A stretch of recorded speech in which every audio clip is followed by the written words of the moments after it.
Hello, everyone. Welcome back to the Creative Tavern. My name is Christopher Lee. I am a concept designer, been in the industry for about 10 years now, worked with various companies such as Walt Disney Imagineering, as well as Universal Studio Creative. And I'm here today with my friend Michael Welker. Say hello, Michael. Hello, everybody. My name is Michael Wilker. I'm a creative technologist, writer, and former creative producer in the theme park industry, which is where I met and got to work with Chris on some big theme park projects. But Chris and I found ourselves in between big projects and said, hey, let's do something together. And we decided to make a channel, The Creative Tavern, and broadcast our work on creative projects on that channel. Our first project was a video game, which neither of us had ever done before. But we built a rail shooter in Unity, learned how to do it. Took us 6 months, but that game is out and available now. And in addition to that, we also wanted the Creative Tavern to be a sort of like a place, a platform, and a community of other creatively minded people. And to tell you more about that, I'm going to hand it back to Chris. Yeah, thank you so much, Michael. And the Creative Tavern was created for people like me, like Michael, and anyone who is creative or non-creative who just wants to, gather into one place and share our creativity with one another. And it's to me, it's absolutely necessary because, as a creator, it's fun to draw, it's fun to design, but sometimes we hit that wall and we struggle to get to that next phase, and then we need someone else to take a look at our work. And usually I have Michael's like, Michael, please take a look at my work in order to make it, see, get a different kind of point of view, right? And then so that's what we are here for you guys, to share your work on our platform. And to do that, we have a Discord, and every Sunday, which is today, we will take a look at your guys' amazing work. So if you have anything you guys want to share, feel free to go to our Discord. And let me just go to that. And that is our social link tree. Feel free to click on it, and you could check out all the social media platforms that we have on on the web, and et cetera, et cetera. But yeah, welcome. Thank you guys so much for being here. Lightos, the King Cast, as well as our new first time Lewis Cools. Thank you guys so much for being here. Very, very happy. Hope you guys are having a wonderful Sunday night. And tonight we will be continuing to talk about our MCU ranking of the movies. And yeah, Michael, is there anything you want to add before we start? Yes, before we do that, did we want to start with Art Share today? Or do you Yeah. want to do that at the end? Or Um, hold on. Let me take a look. Let me take a look. sure. Uh, we we don't have that many art submissions, so I think we could do it at the end. Okay. Yeah. Fantastic.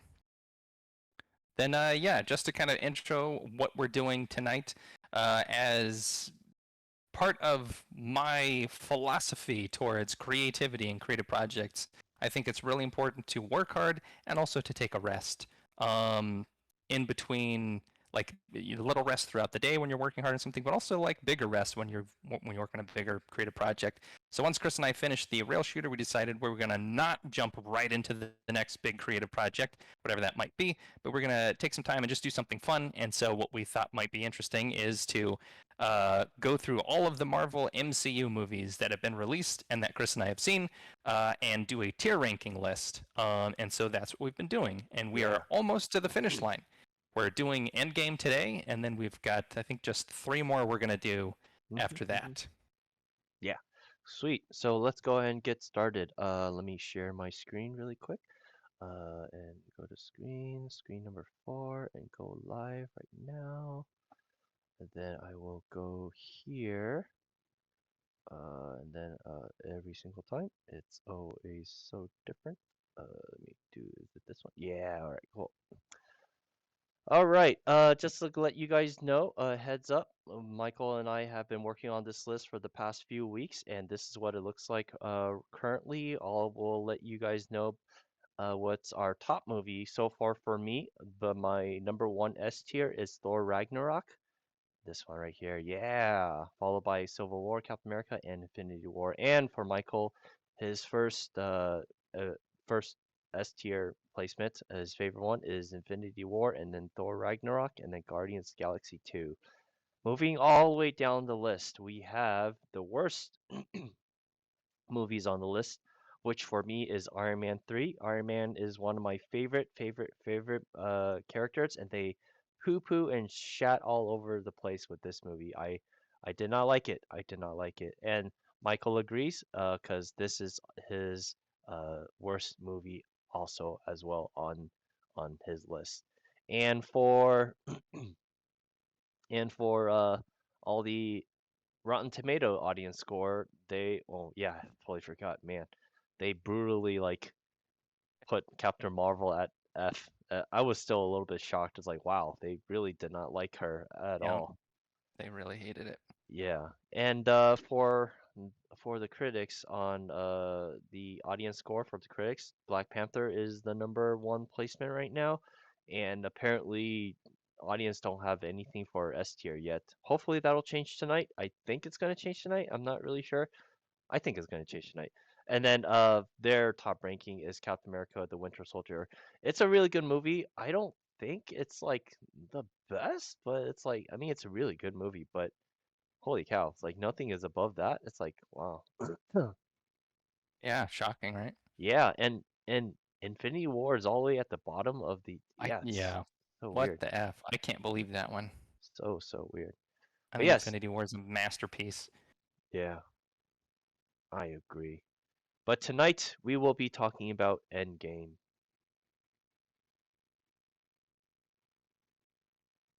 There you go. Um, so I rewatched this recently, and I have a lot of notes. But I'm gonna Yeah. try to go through them at a decent clip.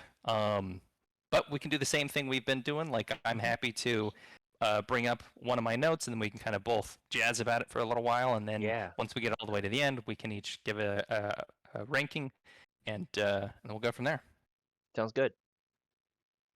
All right. So this movie is interesting because it does something that I don't know if all of the other movies don't do this, or if most of them don't, or most of them definitely don't. But I don't know if it's like if this is the only movie that does this, and that is that it has a cold open where before we even see the Marvel logo, before any credits of any kind, we open with at Hawkeye's house, like his Mm. house out in the countryside, and he's having a picnic with his family, and it's beautiful and lovely, and he's doing archery lessons with his daughter, and his wife is preparing the picnic.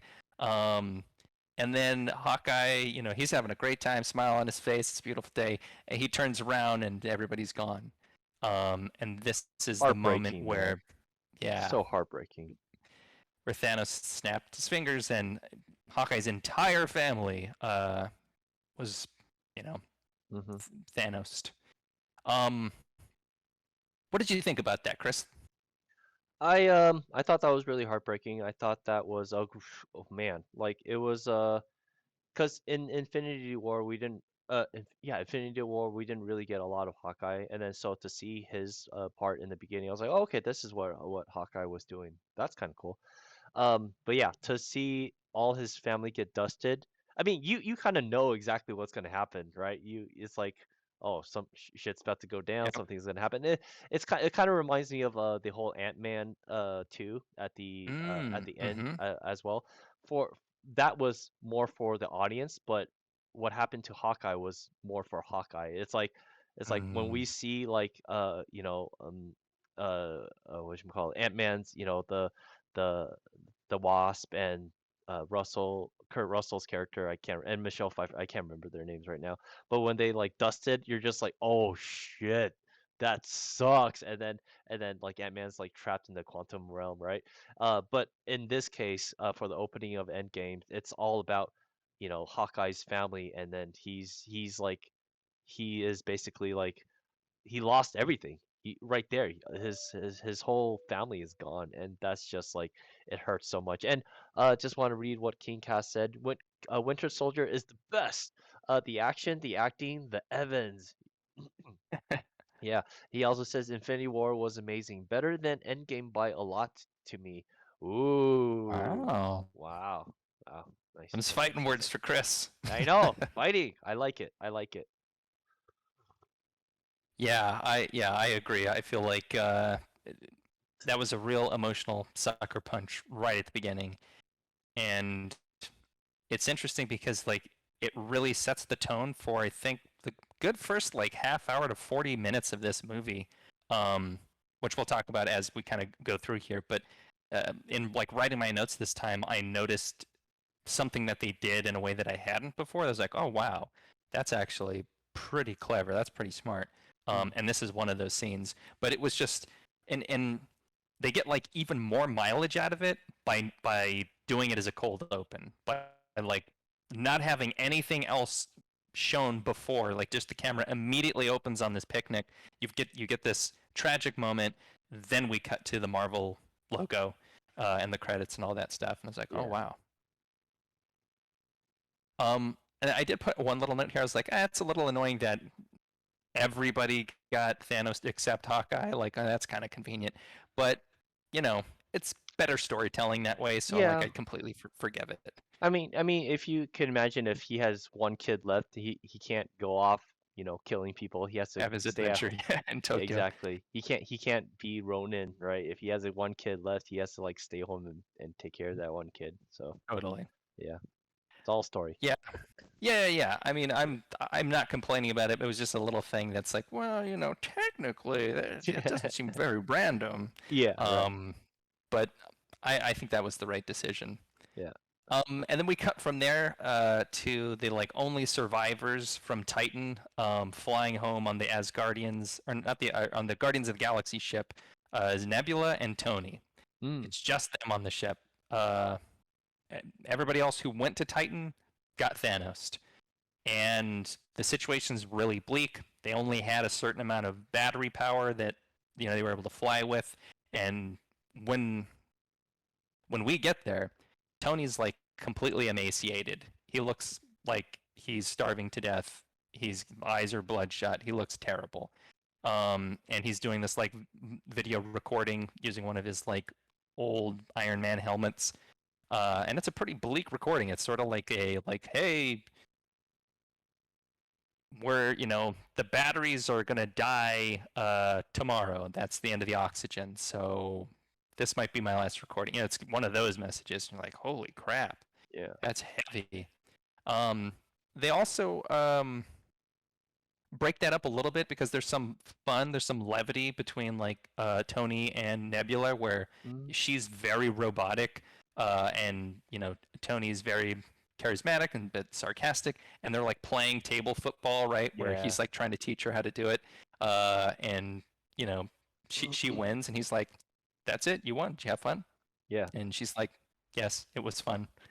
Um, but yeah, it was really another one of those cases, like a continuation from Infinity War, where seeing these like combinations of like, what happens if we put these two people in a room? Like, Yeah, what yeah, kind of fun totally. antics do they get into? But Yeah, yeah. um, thoughts, Chris, on this sort of like open where we catch up with Tony and Nebula? Yeah, I really like the whole relationship. I mean, just to see the two characters, coming together. I mean, you would never see Iron Man with, Nebula, and the fact that they're, trapped together, and, they're having this moment of levity, like you said, playing paper football. It's really nice, and it's also really good.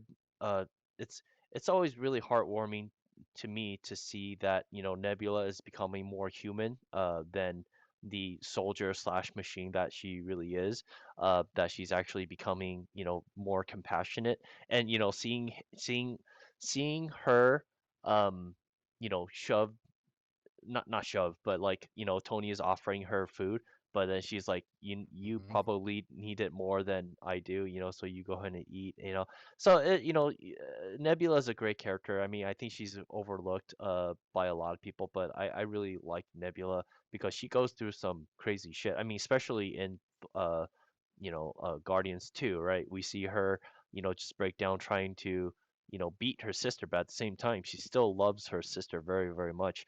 And so, and we see the whole, I don't know if dichotomy is the right word, the difference between later on in the end of the film, you see the two different nebulas that are so different, one the past and one the future, that, because of our Nebula, her character development, she goes through a lot and she learns a lot and she changes a lot and then becomes a better character, better humane character, a good guy, if you will. So yeah. Well, anyways, just to say that yes, I really love cute little interaction between her and Tony. I wish I would get more of that throughout the film. Yeah, absolutely. Right. Yeah, because those two don't interact a whole lot more Yeah, they in the don't. movie after that. But yeah, Yeah. Nebula plays a really big role in this movie. Oh yeah. Um, and there's something else like filmmaking wise that's really interesting that I noticed that you can really only notice after you've already seen the movie and then you watch it again. Maybe if you're really astute, you could have paid it. You could have caught it the first time. But uh, in this beginning moment where Tony has recorded this very foreboding message, and then he falls asleep on the floor, and there's almost and this music starts playing, and you almost feel like, oh geez, did Tony just die?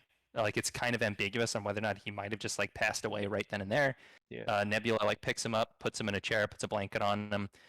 His eyes are kind of fluttering, so clearly he's alive. But the music that they're playing when all this is happening is the same music that they play at his funeral at the end of the movie. Oh. So what they're doing is they're like setting up some foreshadowing and Oh. creating this like motif, this musical motif callback Mhm. um, Mhm. that immediately puts you in this mindset of like, oh yeah, Tony's dying. Yeah, yeah. I Wow, thought like, wow, that was I did not catch that at all. I had no idea they did a whole callback to the music. Good. Wow. yeah, I learned yeah, something today. there you Yeah, go. that's cool. I'm really good with the And- visuals.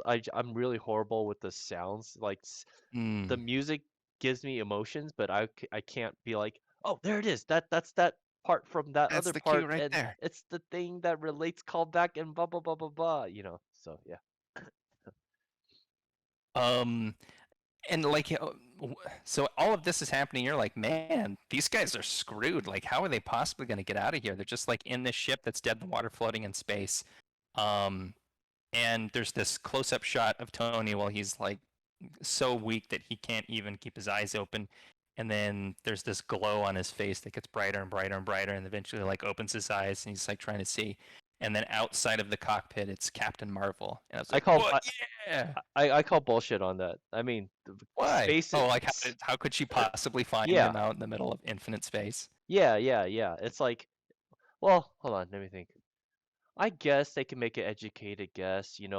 Thanos' planet is Titan, and he's probably Hmm. near Titan, so therefore she goes. Okay, fine. I guess. I mean, I guess.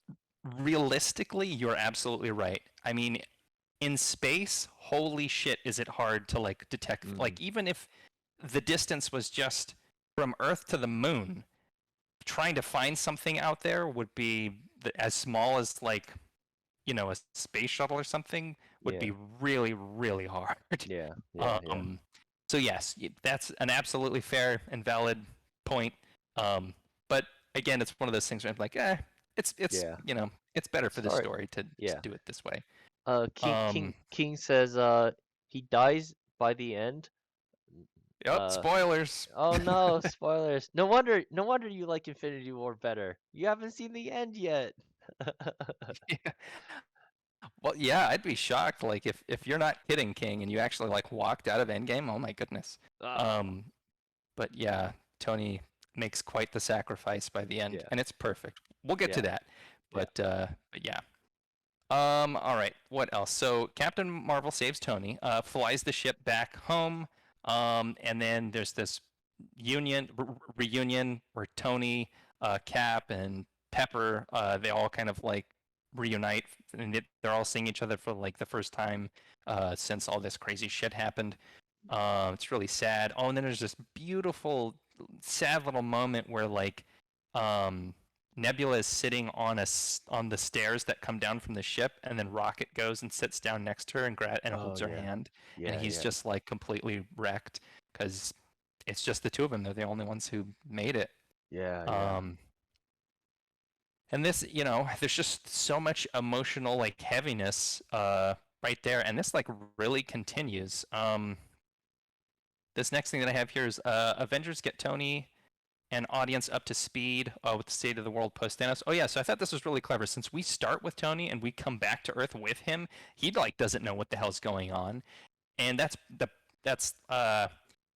this is a storytelling technique where the protagonist acts as a uh what's the word, like a stand-in for the audience. Mm, So because that character doesn't know things that the audience also doesn't know, but both need to know, then it's perfectly plausible for the other characters to say like, "Hey, let me explain some things to you. Like, you've been gone for 5 years. Here's what happened while you were away. Blah blah blah. yeah. Get it, get him caught up to speed, but then the audience can also listen in too.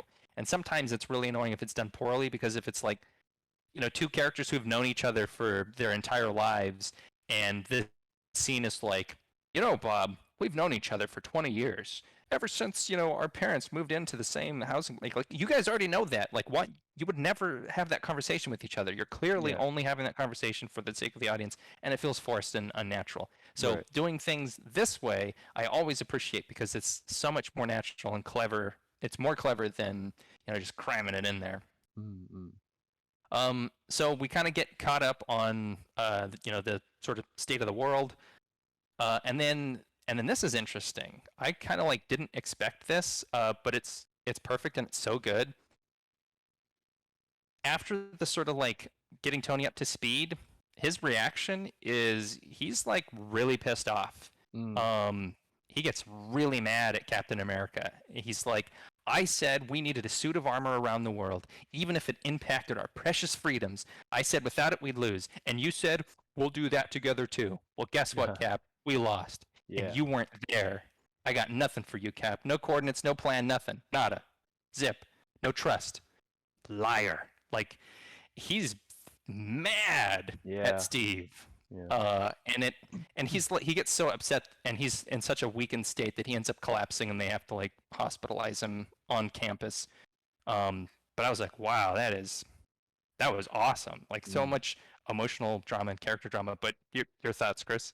Yeah, because it's kind of he saw the train wreck coming because he had that vision, right? I mean, he kind of knew what was going to happen, and that's why he always wanted to create that suit of armor around the world. And yeah, just to see that actually happen and to have, Spider-Man, dissolve in his arms, that I'm sure that's what broke him and that's what really like pissed him off that he knew exactly what he had to do, but um, the Cap and the people who follow Cap didn't really, follow, trust in his vision, and sure enough, shit happened. Huh. Yeah, exactly. Yeah. Um, yeah, and good note about the Spider-Man thing because that actually definitely that comes back later for this beautiful little moment toward the end. But moving on, I had like a slight negative note for this, but in the end, I don't think it actually really applies. And that was basically like whenever Thanos snaps his fingers with the Infinity Gauntlet, there's like this massive energy surge. And at this point in time, the Avengers are like, we don't even know where the hell this guy is. After he snapped his fingers, he just disappeared. Nobody has any clue where he might be. And Nebula has an idea, but of course she's been away with Tony, so they didn't have access to her. And she's like, "Oh yeah, my father always talked about this plan that he was going to go to the garden Mm-hmm. when he was done." And she knows like what planet that is. And then there's also like a second energy surge that appears, and Rocket's like, "Oh yeah, there's another energy surge, and it's right here on this planet." Um, and the way, and I may have missed it, but the way that they set it up in that sequence, it almost felt like, "Was wait a minute, you guys said you've been searching for years, like nobody has had any idea where he is, and now there's this energy surge that you had detected that was on this planet. Like, why is that just now coming? Like, why are you just now talking about that?" And it turns out because that only happened 2 days ago. Mm. But I don't think they mentioned that until later. So I think technically it's fine, but in that Mm. moment I was a little bit like, "Arr," Mm. that Mm. doesn't make any sense. Yeah, yeah, yeah. Um, but anyway, that's how they find out like where he is. Um, do, do, do, do, do. Oh yeah. This part's really good. So they've detected where he is. They start coming up with their plan. Um, yeah. Did I like leave out some stuff? No, I don't think so. I don't think so. You're going in chronological order. Yeah, I think so. Yeah, there's something else later, but anyway, so we have like all the Avengers there, and then Cap says like, "All right, let's go get this son of a bitch," and then we Yeah, cut to the title card and it says Endgame with like his big dramatic music, and I was like getting the chills. It's like, oh man, so that's so good. good. Yeah, Um, and then we cut to Thanos on his garden planet, and the camera does like a. They're like really careful not to like show him right away. You kind of just see like little pieces of him, like his feet walking and one of his hands like picking up a you know some kind of alien fruit or something. fruit. Yeah, Um, and then we slowly get to see more and more of him. It turns out he's got a limp. His arm that he used the gauntlet with is totally like shriveled up. His face is all burnt up. Clearly that gauntlet took a huge toll on him, yeah, which is both like really interesting for like him as a character, and also like really interesting for the overall plot because we know just like how much that that device just sucks the life out of the user. There's yeah. just this huge cost to using that thing. It's not just like, oh yeah, you just use this thing and you're God. It's like, you it consumes your life Yeah. the more you use it. And just to show how Uh, crazy strong Thanos is, so he's still alive. Yeah. yeah. Huh. Um, so the Avengers arrive at the planet, and Captain Marvel goes down. She's like, "Yeah, I'm gonna do some recon," and then she comes back up after scouting, and she's like, "There's no armies, there's no defenses. It's just him," which is kind of weird because everything that like the way this is played out up to this point, you're expecting like, all right, this is going to be a huge battle. Like they're going to spend the rest of the movie going to hunt down Thanos and fight him. Like this is going to be cool. And then they fly down to the planet, and it turns out, surprise, the stones are gone. Mm. Thanos used the stones to destroy the stones. Um, and what's so cool about that moment is Thanos wins again. Mm. At the end of Infinity War, holy shit, oh my god, he won. That's crazy. I can't believe they did that. And then you get to this movie and they do it again. Yeah. Like right out the gate. They're just like the whole plan, like the only hope that everybody had to you know, undo what he did is gone. Yeah. And another twist, like immediately after that, Thor beheads Thanos. Yeah. They just kill him. And the thing that's like so cool about it to me, I mean, like beheadings aren't cool. Well, I don't know, this beheading's kind of cool. um, but You what's went for the really head. neat about it, yeah, I went for the head. Yeah. What's really neat about this one though is it's not at all a victorious moment. It's not like this big triumph. It's Thor does it out of just sheer desperation, and he's just so like it's purely reactionary from being thoroughly defeated. And he doesn't celebrate. Nobody there celebrates. Everybody is just like completely distraught.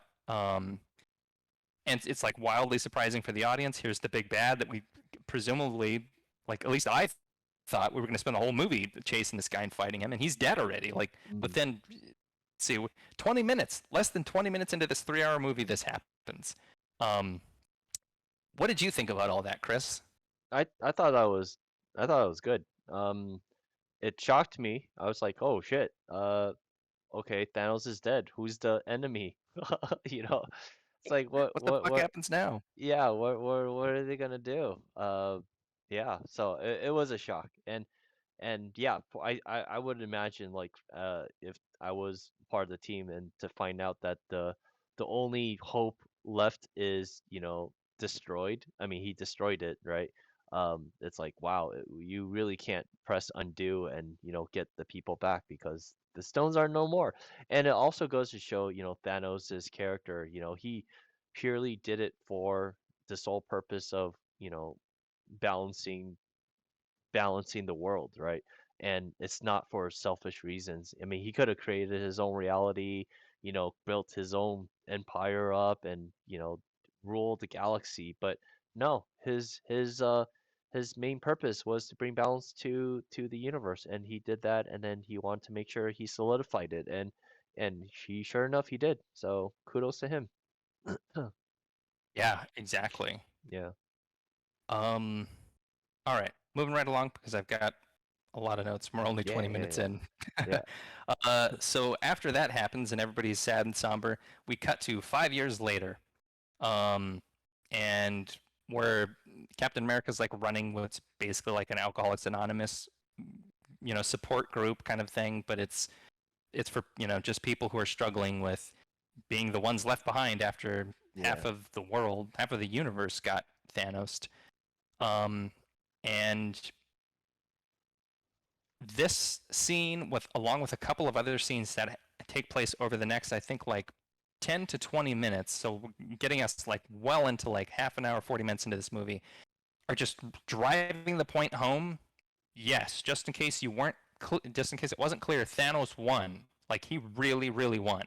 This is the world. Like the world has moved on. This is 5 years into the future. The world has just started to like change, like adapt to. Okay, I guess this is the reality now. Um, and as an audience member, me, I'm like, man, wow, okay, where's this gonna go? Like, this is Mm. crazy. I can't believe they're doing this. Um, and oh, yeah, Cap's got this little message here that I wrote down. I think it's okay. But he basically is talking to this group and he says, we got to move on, guys. Like, the world is in our hands. It was left to us. We got to do something with it. Otherwise, Thanos should have just killed all of us.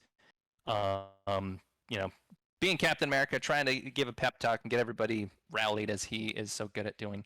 Um, and then Scott comes back out of the quantum realm.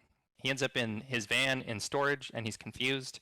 And he ends up like walking through the post-apocalyptic version of the world, and there's this scene where like he's walking down the suburban street, and it really looks like he's in The Walking Dead or something. Yeah.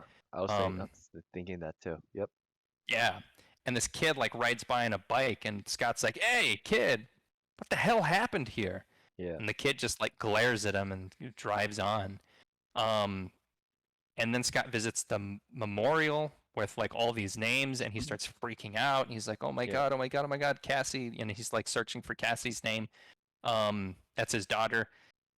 Doesn't find her name, but finds his own name, and Mm. it's like, what the hell? Yeah. Um, and this whole it's not really a montage, but this sequence with Scott where he's like walking through the post-apocalyptic hell world, sees this memorial, and it's a big memorial where there's like obviously well, I mean, this is probably just Americans or maybe just San New Franciscans. Yorkers. Oh, or yeah, yeah, Yeah. yeah. Sorry. Yeah, yeah, yeah. Uh-huh. Um, but I mean, they're like thousands and thousands and thousands of names on these like obelisks. And it's again just driving the point home. This is the world. Thanos won. Eat it. Um, and it's heavy. So, but anyway, Scott sees his own name, and then the first thing that he does is he goes back home. And there's this amazing moment where he's Mm. like knocking on the door, calling for Cassie, his daughter, and this young woman comes out.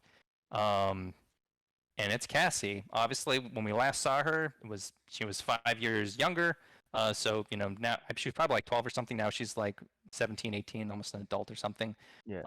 And there's just amazing beat where she's like, "Oh my God, it's my dad. Like he's not dead. He's Yeah. reunited. Or she's reunited with him. He is relieved that she's not part of this apocalyptic horror. He's like this horrible thing that happened. Um, and they're both those actors are just so good. Yeah. Yeah, it's just, oh man, super emotional moment. Did you? Yeah. Yeah, I really like that moment too. It's, just to see, I mean, you can't, I mean, I can't imagine like, being away for a few hours and then all of a sudden you come back to this world and then all of a sudden your daughter is like X amount of years older, right? It's just like, holy cow. Oh no, I missed my daughter's, youth, the growing up. I will say, like, I don't know, I think Master Splinter showing up to activate the quantum device to free uh Scott out of his, the quantum realm. I don't know, man. It's like if the whole story of Endgame would not have happened if the stupid Mm. rat didn't, crawl That's a on good the thing. point. I mean, Uh-huh. nothing would have the whole thing.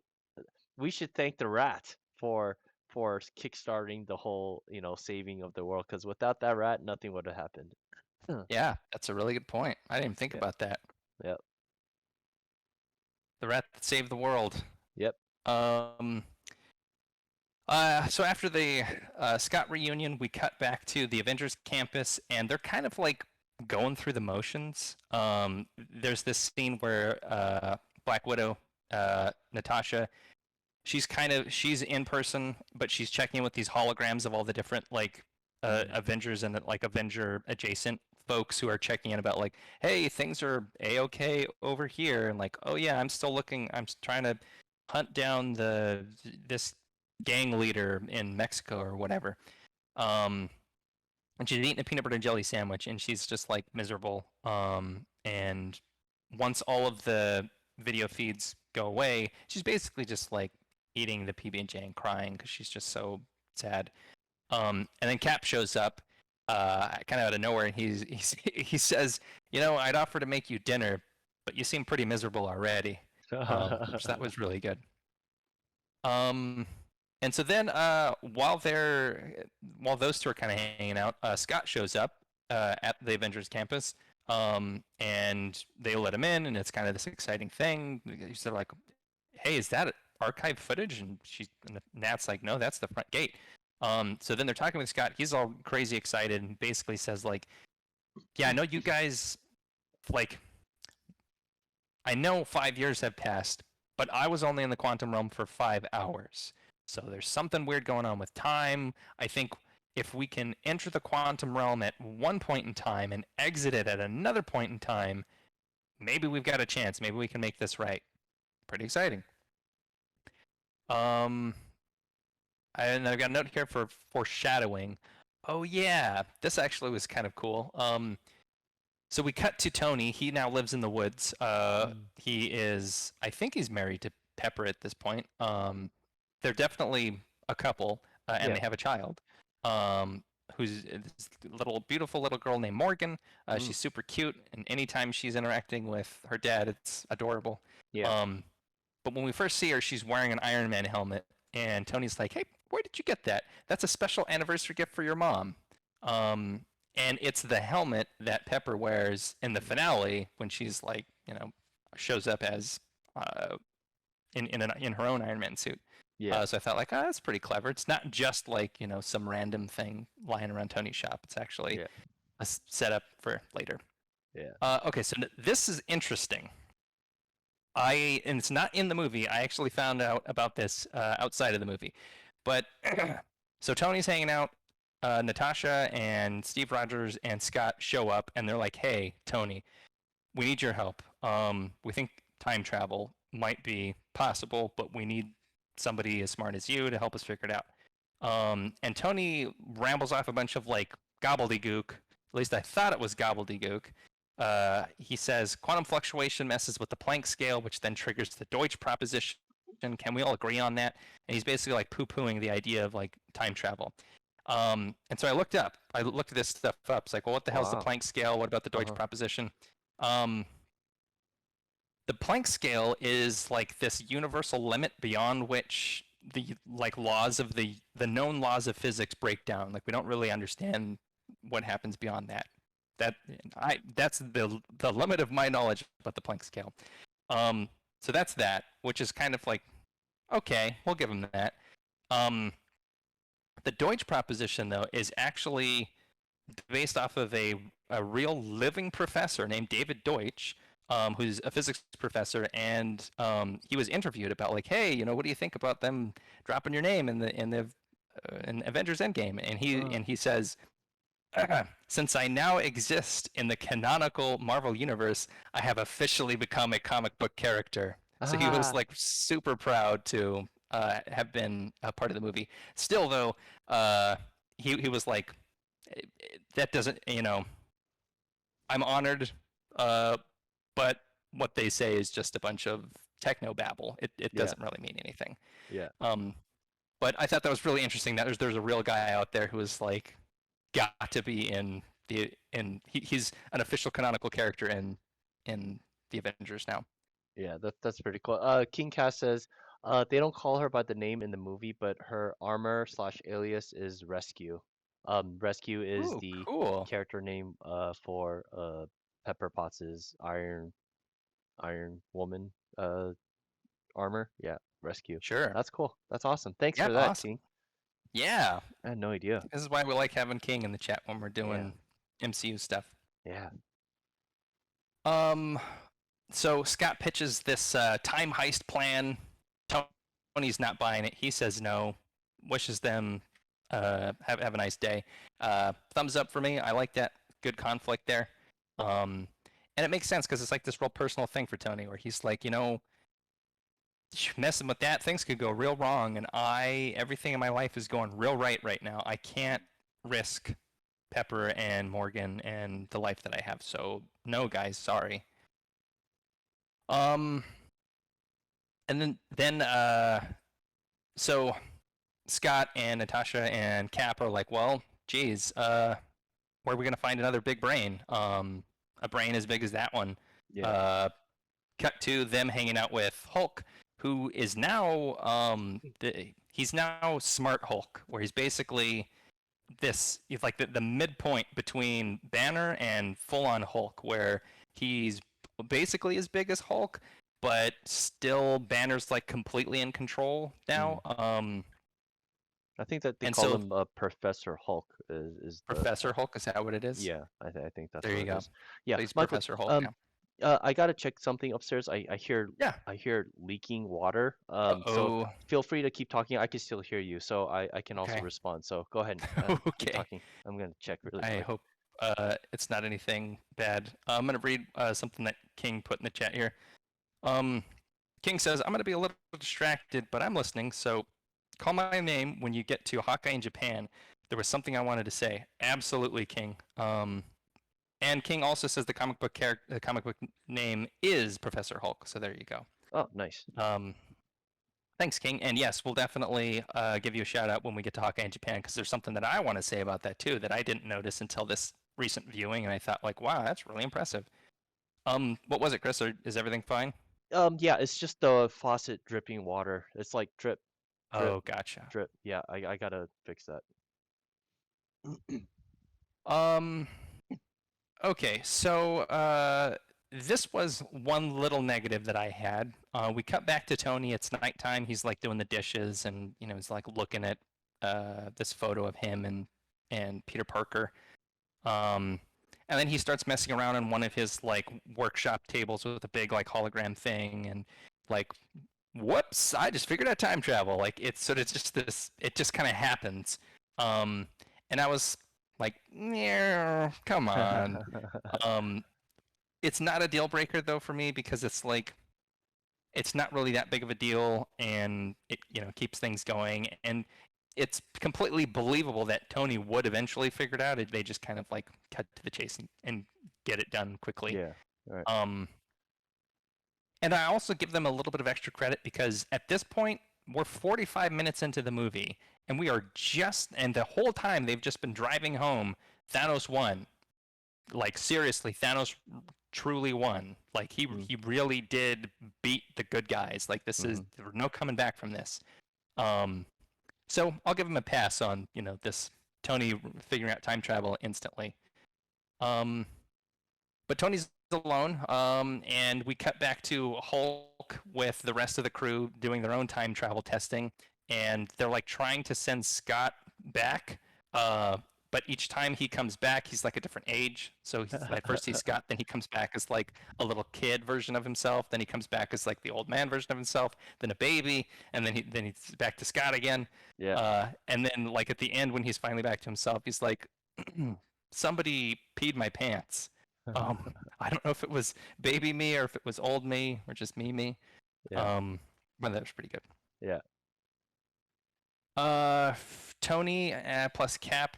Oh yeah. So this was a really cool scene where their time travel testing isn't quite going so well. So Cap kind of steps outside for a break, and he's out front, and this Audi, this sports car, starts just like hauling ass and pulls right up to the front. And of course, it's Tony. And he basically says, "I figured it, out the time travel thing," and he kind of makes up with Cap, gives Cap back his shield, which is kind of a big moment. And Tony's like also got this like time travel GPS thing that he's created. So he's like, here's how we can, because he was like, let me guess, he came back as a baby. Yeah. And Cap's like, yep, among other things. Yeah. It's like, so you're basically pushing time through Scott as opposed to pushing Scott through time. But with this GPS, it solves that problem. Anyway, Tony basically says like, resentment is corrosive and I hate it. So he makes up with Cap, and he's just adamant, like, I'm going to help you guys get back what we lost, but I have to keep what I found. And so that's like his big thing. It's like, we can do this, but I'm putting a lot at risk here. Right. Fat Thor. What'd you think of Fat Thor, Chris? I thought it was great, man. We know that. I mean, not. I guess all the ladies and all the guys who love Thor with his hot rocking bod. I'm a, I'm a straight guy, but whenever I look at Thor, I'm just like, with his muscular body and muscles, I'm just like, holy shit, that's like a god bod, man. That is crazy hot. It's like, damn, dude. But in this movie, he's like total opposite. And I think that's a great thing that you could see him, going through all the his depression. Is really what it is. It's depression. Exactly. He went through so much shit through Ragnarok. He went through so much shit through Infinity War. He lost everything. And then so to see him, play out like just letting go of his body, and just drinking and eating and becoming Fat Thor. I think that was a really creative and very um maybe it's a daring choice. I don't know, but I think it's totally different. It's something that we don't see, and because we always want to see Thor as like a really strong guy, but to see him to see him, being how his depression has affected him, it actually makes a lot of sense, and it's also very comical too. So I think that's like two birds with one stone kind of deal. So I really really liked it.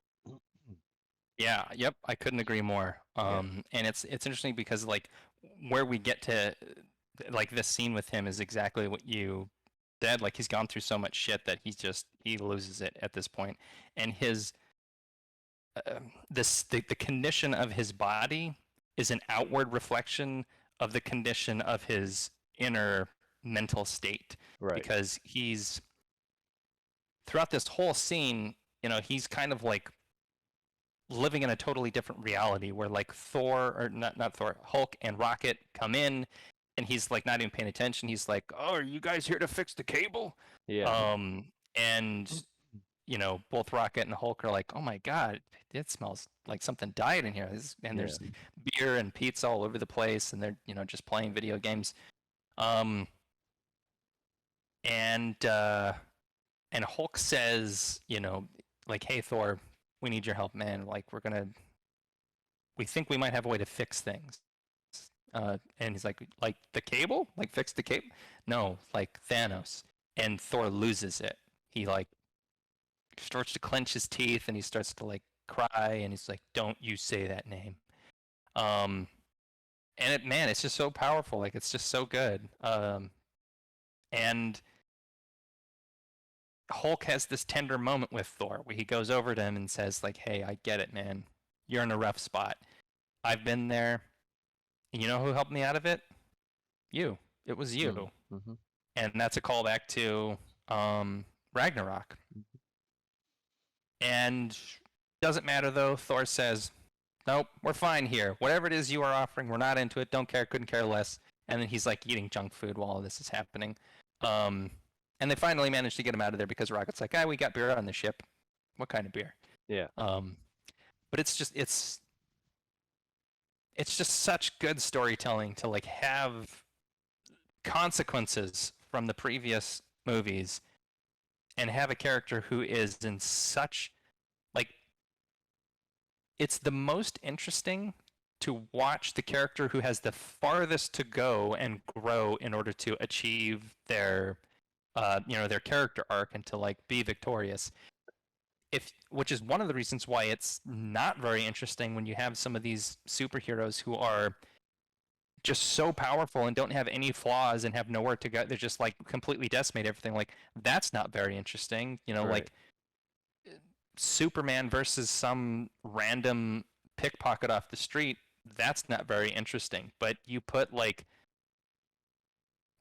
Tony Stark with all of like by himself with all of his machinery failing, fighting Thanos single-handedly. That's really interesting because you're like, man, how the hell is he going to pull this off? That kind of drama makes it interesting. So I think that, yeah, I agree with you, Chris. I think it was a daring choice to have Thor be in such bad shape. Oh, by the way, I had a feeling that it was a fat bodysuit, but I wasn't sure. I was like, man, did like Chris Hemsworth actually like get fat for this role? Mm. He did not. Yeah. It's a fat suit. It's yeah, it's like a 60, 70 pound fat suit. But yeah. All right, King, if you are still listening, we are now Cookie! about to talk about Akihiko versus Hawkeye. So this is Hawkeye in Japan. Yeah. Cookie, hello, welcome back. Hello. So while King is coming back, I'm just going to kind of set the stage here. We cut to Tokyo at night on a very rainy night, and there's a shadowy figure who's like kicking ass and just like beating the ass of all these different like Yakuza types. And then there's a sword fight with the boss leader named Akihiko. And what was really interesting to me about this that I did not notice, and there's a couple of like digital cheats, but they basically they film this sequence to appear as like one continuous shot where the camera's kind of like moving from like it's pulling out of like the nightclub, and then it kind of looks over here down this alley, and then it looks up here along this catwalk. And there's a couple of like clearly there's a couple of cheats there where the like camera pans across like a column, and okay, there was probably a cut right there. Right. But there's one part that's really impressive, and it's after all of that when we get towards the end, and it's the one-on-one face-off between Hawkeye and Akihiko, and they both have samurai swords and they're fighting each other. That's all one shot. Like they come together and fight each other, and then the camera kind of pans around and kind of moves between them. They fight each other a little bit more, and they like engage a couple of times, and the whole shot is like, gosh, maybe like 2 or 3 minutes, and it's all one continuous shot with no cuts. Yeah. And that's really impressive considering like all the like the fight choreography that has to take place, and there's even some like special effects where Akihiko gets his throat cut and you can see the cut and he's like grabbing it, and it's not the kind where they like somebody slices cut the shot to in order to allow them to like, okay, cut the camera, get the special effects person in there, squirt the blood on him, okay, grab it, okay, now turn the camera back on again. You can't do that if it's all one single shot. So yeah, I was really impressed with that. I thought that was pretty awesome. And you want to read what King had to say there, Chris? Yeah, King says, I love how Clint went around killing people for the sole reason that they survived a random genocide roulette. His family died, and he's like, looks like I gotta go around and murder criminals. He also says, I really wanted to see more of him as Ronin. Agreed, man. Such a badass character. He also says, like, we needed more Ronin than just one scene. Yeah, I absolutely agree. That Ronin character, I mean, it's so freaking badass. I mean, it was so cool. And I don't know what that Japanese actor is. He's in The Last Samurai. He's in like a whole bunch of movies. He's amazing. I love that guy. Unfortunately, he won't be around. I'm sorry. I was just gonna say it's a very hard name to pronounce. I'm looking it up right now. Hiroyuki Sanada. Yeah. Oh yeah. Hiroyuki Sanada. He was also a Scorpion in Mortal Kombat, and yeah. He was the best thing in that whole movie. He was the only good thing in that movie. I mean, it's so good.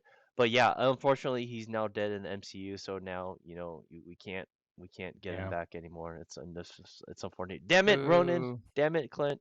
Yeah. King says, homie was like, I don't even know who you are. I don't ever recall doing anything to you. Why are you out here killing us?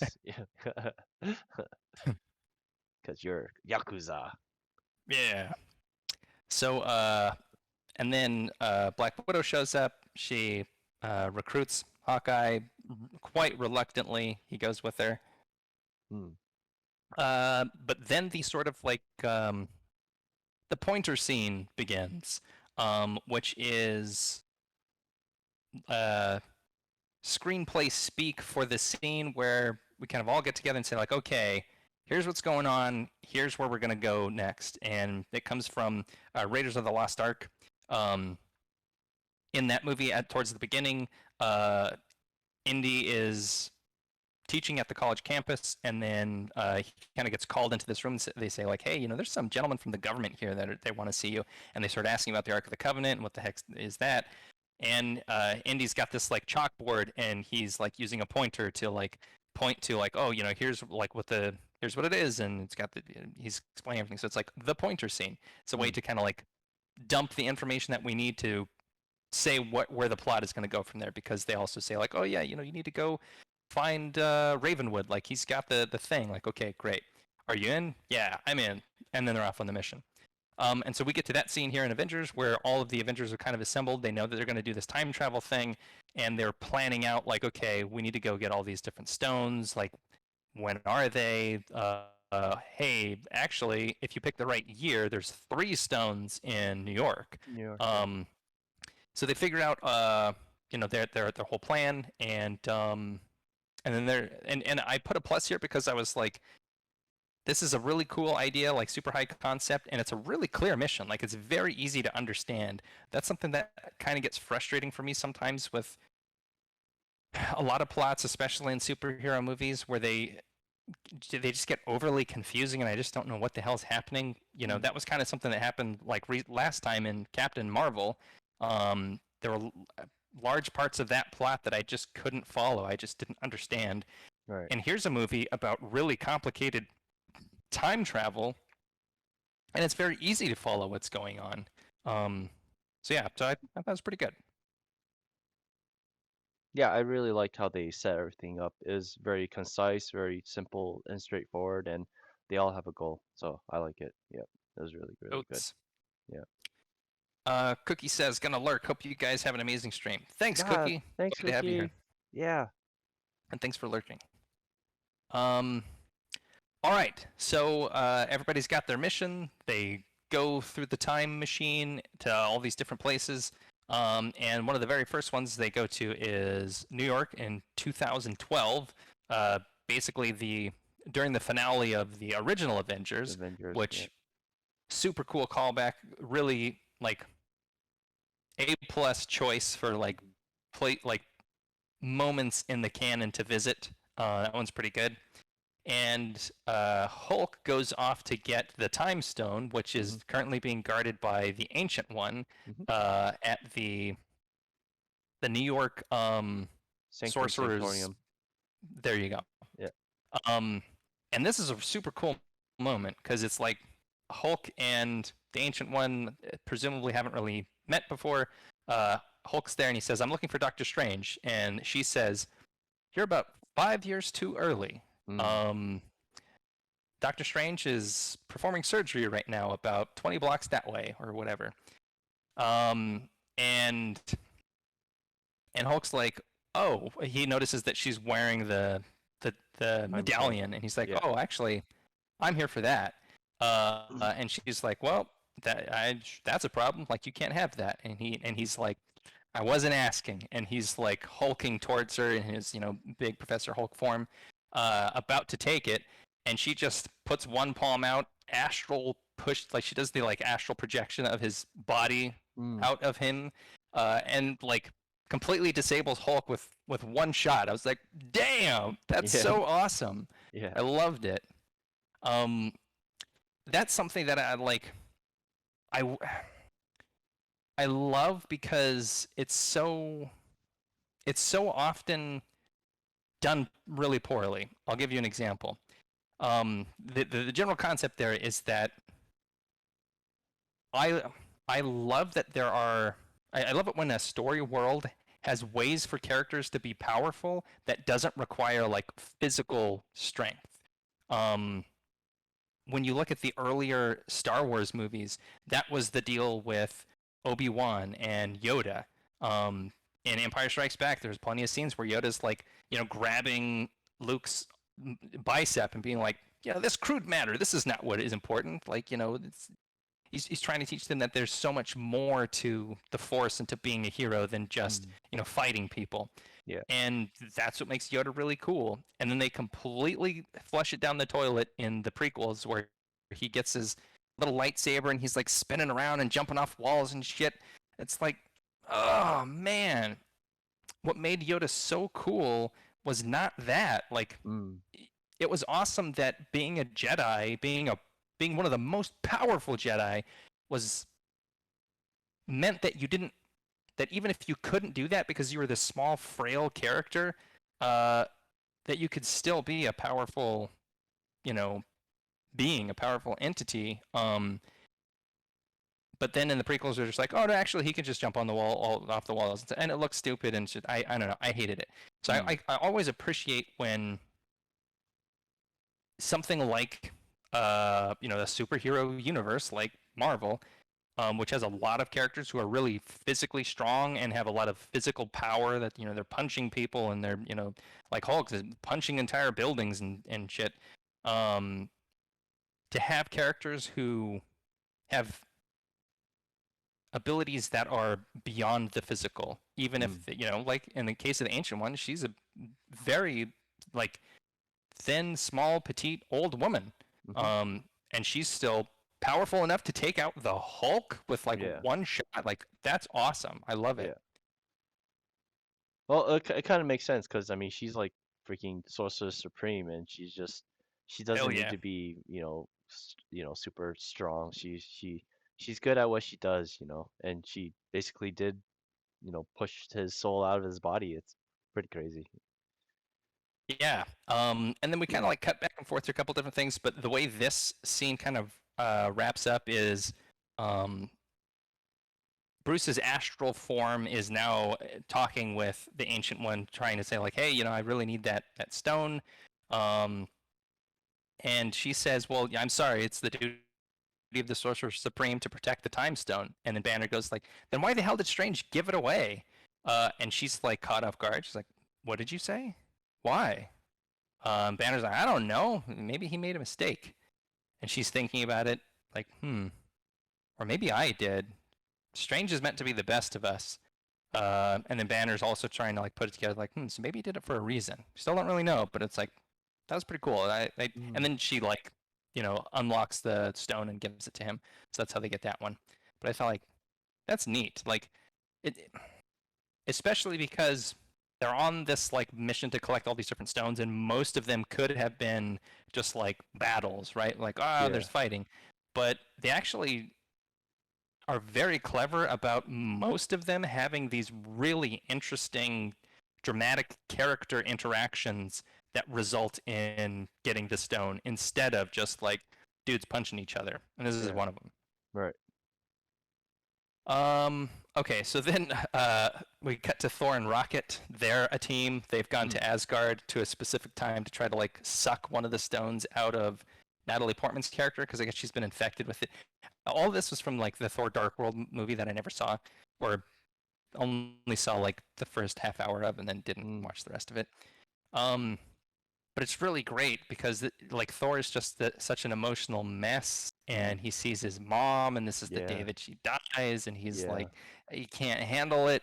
And he ends up running into her, and she's like, "Hey, you're not my Thor, are you?" And it's like, "Oh yeah, of Yeah. course I am." It's like, "Boy, I was raised by witches. You can't fool me. I know Yeah. what's going on." And she has this like beautiful heart to heart talk with him Mm. and kind of gives him the pep talk that he needs.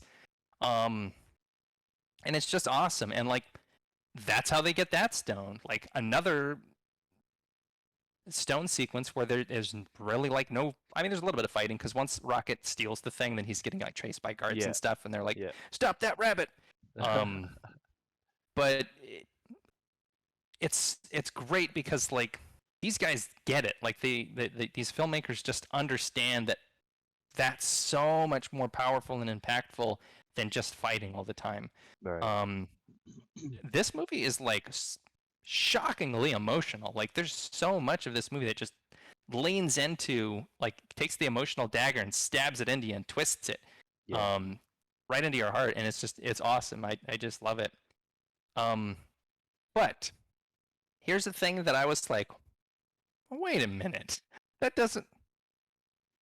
And correct me if I'm wrong, because maybe I just misunderstood this, but they're going into these different points in time, which are really like other realities. And because this is one of the things that the Ancient One says is like, hey, you can't take my stone because then these stones are the only things that are like holding this reality together. If you don't, if you take this for your reality, then mine deteriorates and decays. And so that's when Hulk says, no problem. What we'll do is we'll borrow these, use them to fix our problem, and then we'll put them all back. Yeah. That's why they have to go put them all back, is because those timelines would be completely fucked without them. Mhm. Um, so when you take things out of those realities, they're actually like gone from them. Before Thor and Rocket leave Asgard, Thor does this, Yeah. and he grabs the Mjolnir from Yeah. that reality and then Yeah. portals out of there. So like, Yeah. does that mean the Thor in that reality is like completely like he doesn't have Mjolnir anymore? He's just SOL. Like that sucks. My thinking to that is, oh, Gentleman Heavy is in the chat. Hey, Gentleman Heavy, how are you doing? It's so good to see Hey you man, doing Endgame tonight.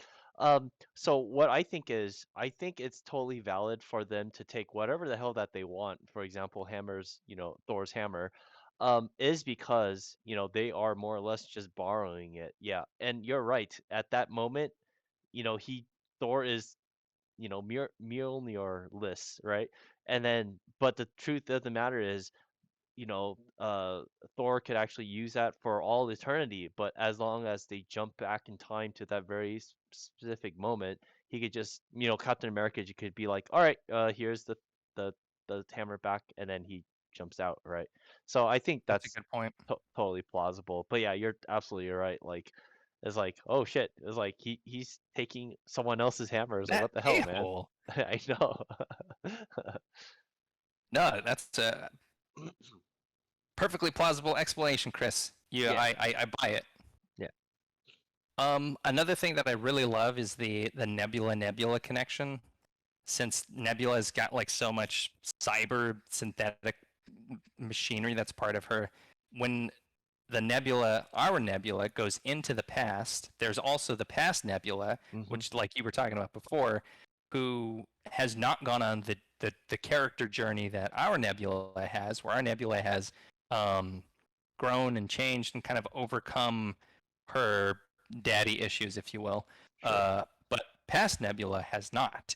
Mhm. And there's this weird, like, you know, Wi-Fi interference connection between the two of them, where the past Nebula, the faithful to Thanos Nebula, she's receiving everything that like all of Nebula's memories and all that. So like immediately, the bad guys know all about the plan, Mm. and from like a storytelling perspective, holy shit, that's so cool. Like that Yeah, immediately ratchets up the tension and the conflict, and I'm like, wow, like that's a it's great writing and it's brave writing because it's as like one of the things that's really challenging about writing well is putting your characters into a situation that seems like so hopeless and like really just stacking the cards against them as much as possible. That makes the conflict better, but it also makes your job as a writer really fucking hard because you have to figure right. out how do they get out of this, like how Hmm. um so it's awesome. Like I love that they did that. I thought it was like super clever. And it yeah, it's just like man, because Nebula is in every single, meeting with the Avengers where all of the important information is getting out there. So Yeah, it's like the bad guy just gets all of that. Like yeah. wow. Yeah, I think that's super super clever. When that happened, I was like, "Oh no. Oh no. They know everything. Oh my gosh. This is going to be It's horrible." so bad. Yeah, I totally agree with you. Clever is the right word. Yeah, kudos to the writers, man. Uh, so what do you think about this one, Chris? Where we're back in New York, and we've got basically the three different teams. Banner went to go get the Time Stone. Hmm. Tony and Ant-Man are going after the Tesseract, and Cap is going after the Scepter. Um, Cap getting into the elevator with all the Shield agents who've Yeah. got the Scepter. Yeah. Um, what happens in that scene, and what did you think? I thought that was If so you cool. So I mean, he met with the I can't remember his name, the bald-headed guy, as well as Romulo, the Crossbones, and instead of having like a physical confrontation with them, he uses his knowledge of, his experience in the past. Like, he knows that they're Hydra, so he just leans in. He's like, "It's okay. The senator wants me to have it." He's like, "Oh no, we got to check that, verify that," and then he leans into over to his ear and says, "Hail Hydra." I was like, "Oh man, that's so cool. That is so awesome, man." I think like one of the comic book issues actually did that, and everyone was like, "What the hell is going on?" But the MCU actually uses it, borrows it as reference, and I thought that was like an awesome moment, man. And then Cap just like walks out of the elevator with the scepters with the grin on his face. It's like, "Oh yeah, that's so badass. That is so cool." So oh I thought yeah, that was super clever. Just the whole callback and everything, using what works, and I think it's so awesome. And then later on he meets like Captain America. It's just like, oh shit, it's like you get two Captain Americas fighting each other. It's like, oh, this is so cool. and the other Captain America thinks that he's the Loki, which is Yeah, like, yeah, oh, yeah, that's yeah, yep, that's in character for past Cap. yeah, Yep, I yeah, agree. I thought that whole scene was really cool and way more interesting than just like Cap gets in the elevator and fights all these dudes. yeah, Like that was so much cooler. yeah. Um, and then Tony and Ant-Man going after the Tesseract. I thought this one was a lot of fun too and really good because their plan is the the Avengers of the past have the Tesseract and they're about to hand it off to the secretary, like the head guy of of Shield, and our Tony and Ant Man. So Ant Man's tiny and Tony is in disguise as just like a SWAT agent hanging Mm, out in the lobby. And so when the past Avengers are coming through and they've got the Tesseract in this briefcase, and Loki's there, he's like in shackles. Ant Man gets really small, goes into past Tony's heart, and like pulls some wiring out of there, which yeah, causes Tony to have a heart attack. So Tony's past Tony starts having a heart attack. He drops the case. Our Tony disguises the SWAT guard, scoops it up, and he's like, "All right, great, perfect." And he's walking out the door, and right as he gets to the door flies open super hard. He gets blasted away, loses the case. Case spills open. The Tesseract slides across the room to the feet of Loki. mm, Loki picks it up and just teleports the fuck out of there. yeah, Um, and when that door like slammed open, that was like the Hulk coming out of there because he was like really angry that he couldn't ride the elevator and he had to take the yeah, stairs, right? So he's yeah, like blasts the door open, no stairs, and then everybody's terrified. But I was like, man, that was just like so like again doing something that makes the hero situation that much more difficult. And you're like, well, now how the hell are they going to get out of this? right. Um, so yeah, I thought that was really awesome. And then the way they solve that problem is really interesting because Mm, basically, it seems hopeless. They're like, hey, we only had enough Pym particles for one round trip each. But then Tony and Cap have an idea. There's a place where there's more Pym particles and where the Tesseract actually is at a different time in the past. So they both go back to 1970 to the base in New Jersey that actually is the same base that we see in Winter Soldier. Shout mm, out to King's favorite movie. yeah. Um, and there's a lot of cool stuff that happens in that scene. Do you remember that scene pretty well, Chris? Do you remember some of the cool stuff that happens? Yeah, Tony meets his father. that's one Hmm. huge thing that I remember. What else? In that scene, we get a cameo of Stan Lee, the last cameo of Stan Lee. Oh yeah. Yeah. Yep. Good What memory. else? What else? What else? We see Peggy Carter in that scene as well.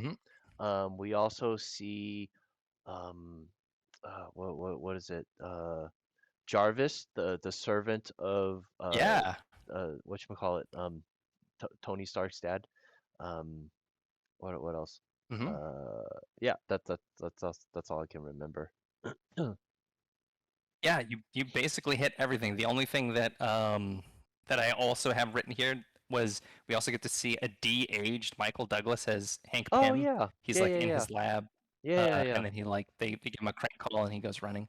But yeah, good memory, Chris. yeah, yeah, yeah. So yeah, that whole scene is really fun, and Mm, again, it's another scene that's like there's a little bit of like once the base security is alerted to like, oh, there's intruders here, then they're kind of like scrambling around. But for the most part, this is just a scene where Tony has a real emotional, connection with his dad and is working yeah, through a lot of stuff there. yeah, Same thing with Captain America when he sees Peggy Carter. It's yeah, it's just cool. Like it's really solid writing and yeah. storytelling, I think.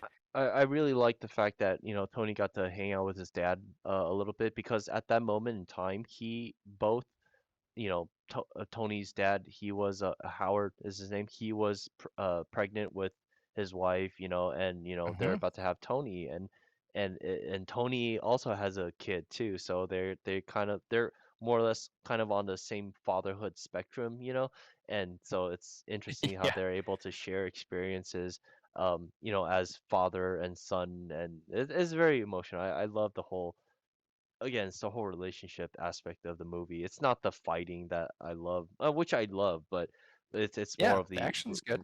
yeah, the relationship makes it really really interesting. I really really like it. Absolutely. Yeah. Um, okay, so then moving on from that scene, the our Nebula gets captured, and the Nebula who's from the past, the faithful to Thanos Nebula, impersonates our Nebula and ends up going back with all the other Avengers and pretends to be the real Nebula, which Yeah. is super cool. But again, like really good conflict and bad guy stuff. Yeah. Um, and then the final group, the final team collecting the the stones is Natasha and Clint, who are going after the Soul Stone. Um, thoughts on this scene, Chris? It's a very heartbreaking scene.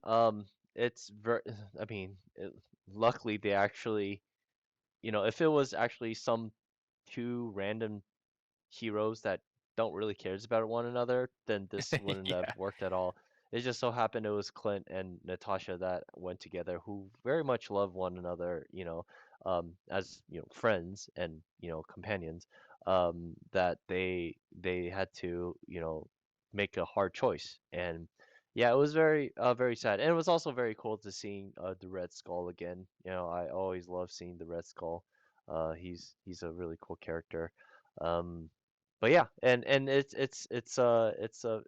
shows the difference between Thanos and Gamora, whereas, Thanos threw Gamora off the cliff versus Clint and Natasha, they threw each other. I mean, yeah, they wanted to throw themselves off the cliff, but they wanted to save the other person. So I thought that was a very, very great moment in that scene. yep, yeah, I agree, and it's the way that scene plays out is just like perfect for their characters because obviously that they're like fighting each other to try to see who can jump off first, Yeah. who can like sacrifice themselves first. Um, but yeah, sad. And then like that leads into this next scene where you've got like Thor and Hulk and Cap and a couple other people who are on this like dock on the Mm. lake, Hmm. and they're oh, and obviously Clint is there too, and they're kind of grieving the loss of Nat, Yeah. and also somebody is like, hey man, what? I think it's Thor who's like, why are you guys sad about this? We'll just once we get the stones, we'll just bring her back. Like it's, and they're like, it doesn't work that way, man. Like that's not how this thing works. And I think Clint says something like, well, you know, the the red faced guy in the cloak, whatever. Like he said, it doesn't work that way. So I don't. You go ask him, man. Um, and for me, like it feels a little bit of like hand waving, like, oh, they can't bring her back because of reasons. But I'm cool with it because they have this scene. Even if it doesn't make that much sense, like it's great that they established it. That they say like, okay, we're gonna take like 2 minutes. We're gonna have this scene where these characters are gonna be grieving and they're gonna be really frustrated, and we're going to explain to the audience, she's really gone. She can't Yeah. come back. This Yeah. sacrifice was real. Yeah. So that way, nobody's thinking about it. It's just not even a question anymore. And now we move on with the rest of the movie. Mm. So I thought that was really good, actually, Yeah. despite the fact that I felt like the reasoning was like a little weak. But yeah, so dug it. Um, all right, so they've got all of the stones, and they and then Bruce puts on the glove. Like once the their own like homemade gauntlet or Stark made gauntlet has got all the stones in it. Bruce puts it on, and like it's intense. Like it's immediately like the power is just too much for Banner. It's like melting his arm. He's really struggling, and he clearly in a whole lot of pain, barely able to like keep himself conscious. But he snaps his fingers and then immediately passes out. And it's like the whole that whole moment is like it's really intense. Yeah. And then the next thing that happened is really cool because these guys have basically done this at the Avengers campus. And then as soon as that happens, Clint's phone starts to ring. It's his wife. Mm-hmm. Or it seems like it's his wife calling. And Scott he's kind of like wandering into like this outdoor courtyard where there are these like birds flying around. The birds are kind of like flying around really excitedly. And I can't be certain, but I think that we have seen that courtyard in earlier shots, and there were just no birds in there. So the implication is that when he snapped his fingers, he actually brought, those birds back that had been Thanos, and they're excited to see each other. Wow. And Scott's like, yeah. I think that's the way I interpreted it, and Sure, I think sure. that's like what Scott sings, because Scott's like he's getting really excited. He's like, "Oh my god, I think it worked, guys!" And immediately Thanos' ship, because we've got the Imposter Nebula has like invaded the base. She opens the time portal. Thanos' ship comes like out of the quantum realm, expands into the sky, and immediately just like nukes the campus. Yeah. And it's so great because it's just the way they set it up. You have this big triumphant moment where it's like, or this big heroic moment where they did it, and you're like, did it work? And you just start to get the hint of like, oh, I think it might have worked, and like everything just gets completely destroyed, and like really destroyed. Like, I mean, the entire Avengers campus is just a pile of rubble at this point. Yeah. Really high quality plot reversal, I would say. But your thoughts on that sequence, Chris? Yeah, I thought that was great. The only gripe I have is like, how in the world does Nebula know how to work the time contraption? Good point. She just shows up and then she's just like, and then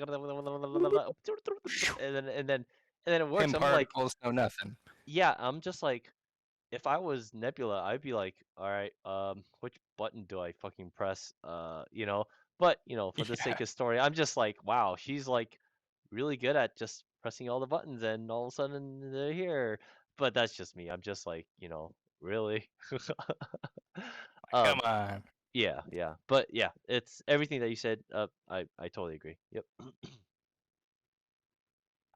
So then we're into the end game of the movie. And we start with basically Thanos comes down and you've got Captain America, Iron Man, and Thor, and they all are fighting Thanos. Everybody else is like I think Rocket, Rhodes, and Hulk are trapped under the rubble, and there's actually like a water leak that's filling up the room that they're trapped in, so they're about to drown. Yeah. But Ant-Man is on the way. He's going to go try to rescue them, but he's still trying to get there. So Really, the only people available to fight Thanos right now are those three: Cap, Tony, and Thor. Yeah. Um, and man, as much as I have uh, championed the sequences where they come up with something more clever than just fighting, this fight is amazing. Mm. Like this battle between these three guys and Thanos is it's just awesome. And maybe it's partially awesome because so many of the other conflicts have been emotional and drama based and not, physical combat. Hmm. Um, but man, it's super badass. Like watching those three guys like Yeah. go up against him. And then also Ant-Man saves Hulk, Rocket, and Rhodes. He like grows big and like pulls him up by his hand. Yeah. Um, but Thanos basically kicks their ass. And there's this really cool moment where so Thor at one point has Stormbreaker and Mjolnir, and he's just like wailing on Mhm. Thanos, and then it like drops Mjolnir, and Thanos takes Stormbreaker, turns it around on Thor, and starts pushing it into his Yeah. chest Yeah. in exactly the same way that Thor was pushing it into Thanos' chest at the end of Infinity War. Yeah. Which that was like, oh man, that is such a good callback. Like that's so good. And then this one I have like so in my notes, every time there's something that I like, I put a plus, and then every time Hmm. there's something I don't like, I put a minus.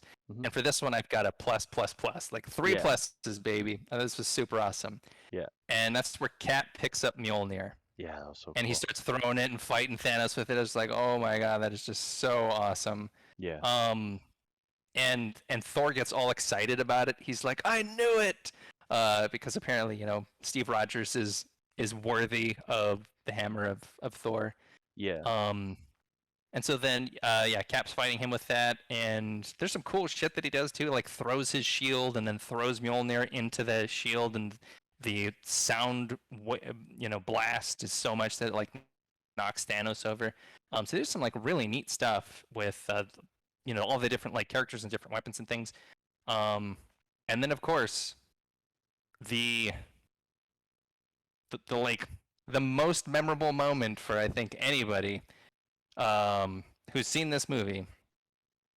So Cap, Tony, and Thor completely get their asses kicked, and Thor's like he's down and out. Tony, he's in a pile of rubble somewhere, and Cap's the only one who's been fighting Thanos, and Thanos is just wailing on him, like Hmm. completely just shatters his shield. Like uh, half of it has been like torn away by the time Thanos gets uh, Captain America on the ground, and Cap's bloody and dirty and tired and exhausted, Yeah. and he gets up and he's ready to like start fighting Thanos again, but you can tell like he's real tired.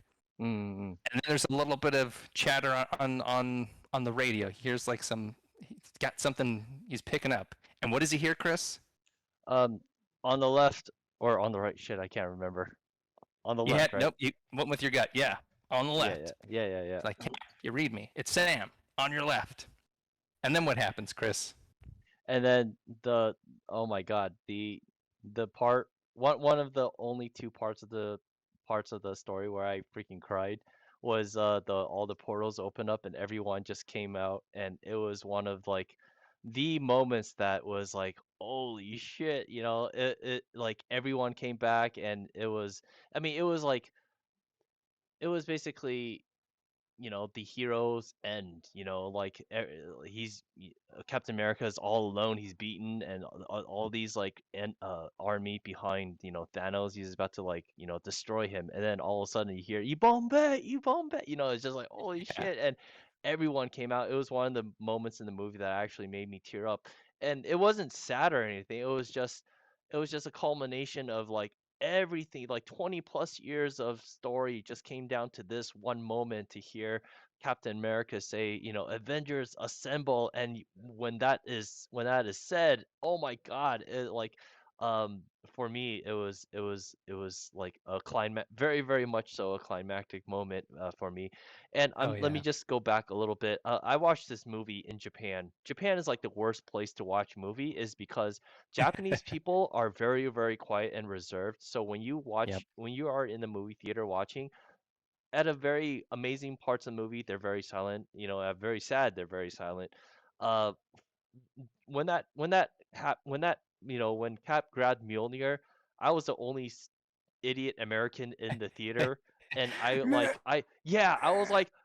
the only one that was like, "Oh shit!" and everyone else was just dead silent, and I was like, "Oh, sorry," and I would have wanted to watch this in an American theater when everyone probably lost their shit just watching that moment in time.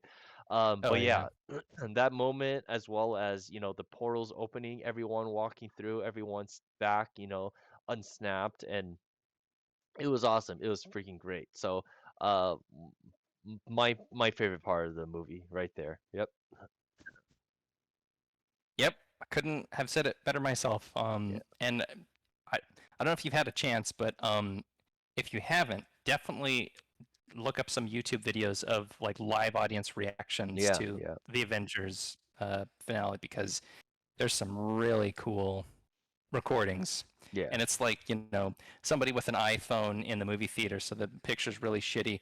But like when this happens, like everybody is like goes just nuts and they're screaming and cheering like yeah, and the Yeah. guy is holding the camera is like once that starts to happen, it's just you can just feel the energy. It's just so electrifying and it's just Yeah. so well done. And Yeah. the only other thing that I would add is in that moment when Cap hears Sam and realizes that help is finally on the way, like Chris Evans' reaction is so good. It's just Mm, like so powerful. mm, All I wrote in my notes is just like, wow. yeah. Yeah. He really, really sells it. So Right. yeah, that moment is just incredible. Yeah. That's got to be one of the best cinematic moments in history. Yeah. I think I think as a movie maker, or not me, but for them as movie makers, they've done such a successful job. And with all the negativity said by James Cameron and whoever else says like comic book movies are stupid, I really think, I mean, if you are able to get a crowd of people to be so excited for fictional characters, jump off the seats and be, so emotionally impacted, and for me to make me cry, when not even a sad moment, but it was such a joyful, glorious moment that when everyone showed up and people has Cap's back, and he's not alone. There's an army behind him as well. It's just like I think it's I think it's so successful, so impactful. So, James Oh Cameron yeah. can go eat a big bag of poo because if he doesn't understand that kind of power, that filmmakers have, how successful the MCU is, I don't know what else does he want, It's like come on, man. And so yeah, with the whole Russo brothers, I think they did a fantastic job as well as the writers and the actors as well. So, I think this movie in itself it's an epitome of what great creators can do. When everything falls into place, and yeah, Oh I think yeah. it's freaking amazing. Great Yeah, so part. I Yeah, Oh yeah, yeah, absolutely. So I went back and I looked up what James Cameron said about these movies. And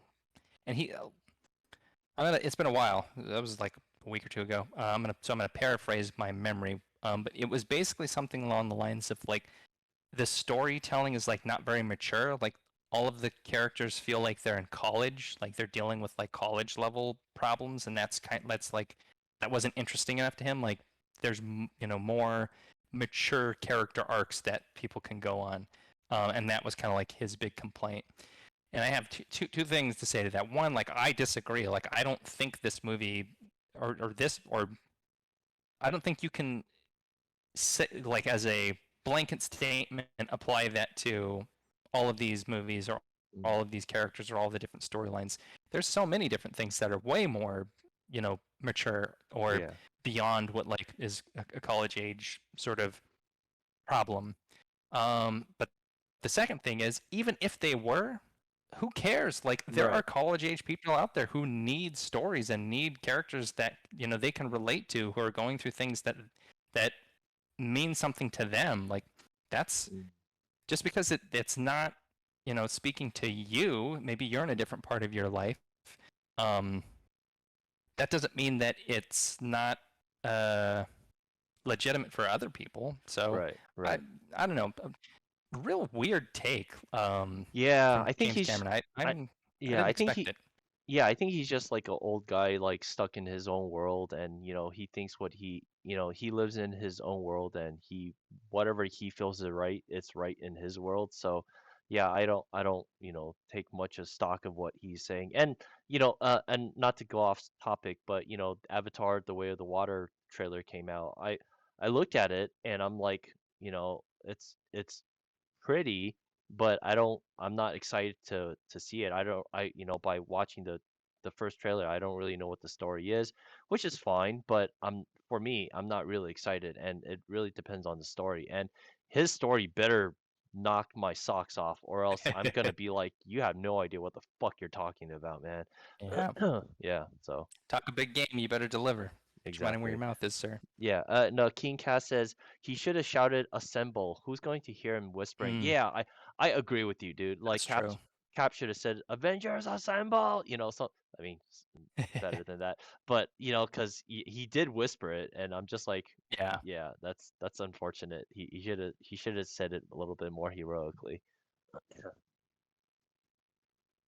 Yeah, I agree, but I'm also okay with him whispering because at that point he's just so tired. Sure, He's, sure, I sure, mean, sure. hanging by a thread. Yeah, Uh, but now the whole gang's here, and this crazy ass, huge, epic battle between all of the good guys and all of the bad guys happens.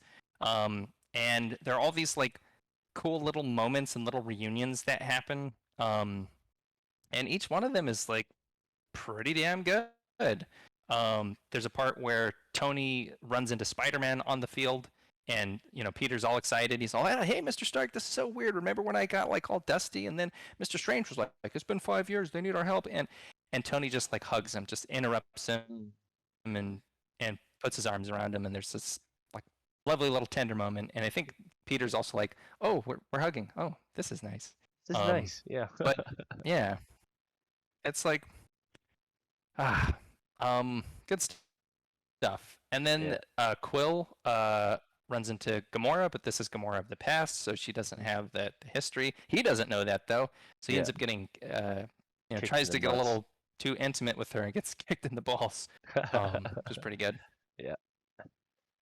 And then there's one moment that I wouldn't have noticed if I hadn't recently rewatched Ant-Man and the Wasp.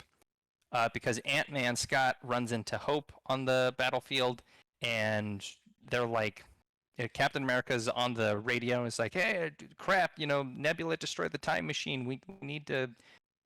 We're screwed." And Scott's like, we've got another time machine, and it's the Mm-hmm. van, right? Mm-hmm. And so Hope is gonna like reassure Captain America, and so she says, "Don't worry, we're on it, Cap." And then she kind of like winks and smiles at Scott, which Yeah. is a callback to when Scott was referring to Captain America as Cap, and she was like Yeah. making fun of him Yep. for it. Yep. Yep. Uh, so it was like, oh, nice Yeah. little tender moment there. Yeah. Um, and then there's another moment where like Tony checks in with Doctor Strange, where things are kind of like going a little bit sideways at this point. Um, and they like make eye contact, and Doctor Strange is like holding up a water, like there's a dam broke or something. He's Yeah. trying to like hold the water back, and he kind of like does this with his hand, Mm-hmm. calling back to the 1 in 14 million chance of like them actually succeeding, which is cool. Um, then there's this neat little moment where Thanos is like marching towards the good guys, and then Wanda comes down, and she's furious. She's just so Yeah. pissed off. Yeah. And she's like, "You took everything from me." And he says, "I don't even know who you are." And she says, "You will." Yeah. Like, oh, damn. Like, she's going to kick his ass. And she basically does. Like, she does Yeah. pretty good. Um, Thanos gets really frustrated at some point, and he's like, he just has his ship rain fire down on the battlefield, and it's like killing the good guys and the bad guys Yeah. alike. And it seems like everybody's screwed at this point because there's just no way to stop that. But then his ship stops firing on the battlefield. The guns aim into the sky and they start firing, and Mhm. everybody's like, "What the hell are they shooting at?" And then Captain Marvel flies in and just blows up the whole ship. Um, I thought it was pretty badass. What did you think, Chris? Did you like Yeah, that? yeah, I thought it was cool. I mean, again, it's the whole vision problem, right? They're so She's powerful. so strong. Yeah, exactly. I think they brought her back at the right moment. They're like, all right, now we can bring her back because if she Yeah. was at beginning of the thing, then it would have ended very, very quickly. So yeah, it was fine. It was good. It was good. Yeah. Yeah, yep, I thought so too. And I've got something else to say about her in a second here. Um, then they do this thing. Do you remember this shot where it's like all All the the girls. female Yeah. characters? Yeah, all the girl Yeah. characters. What are your thoughts on Um, I personally liked it because I like girls. It's like I that? thought it was Uh-huh. really sexy. It's like wow. I know they're going for the All the whole ladies at once. exactly. I know it's the whole female empowerment thing. They could have done it without it, but I thought it's fine. Just to seeing all the girls like gather together. And it's pretty badass. I thought it was, okay, but I know some people did not like it. They thought it was like, oh yeah, you see they're trying female they're trying to do the whole female agenda. I really one way I don't really care with or without it, it's fine. But since we got it, I'm happy that we saw it because I love all the female Marvel characters, I love strong women, and so yeah, for me it was totally fine. What you think what did you think about it? I didn't like it. Mm, Yeah, took me out of the movie for a minute, and it bothers me because it feels patronizing. It's mm, like having a shot like that has this like implication that like they're not on the same level as the male superheroes, so we have to like have this, special sure.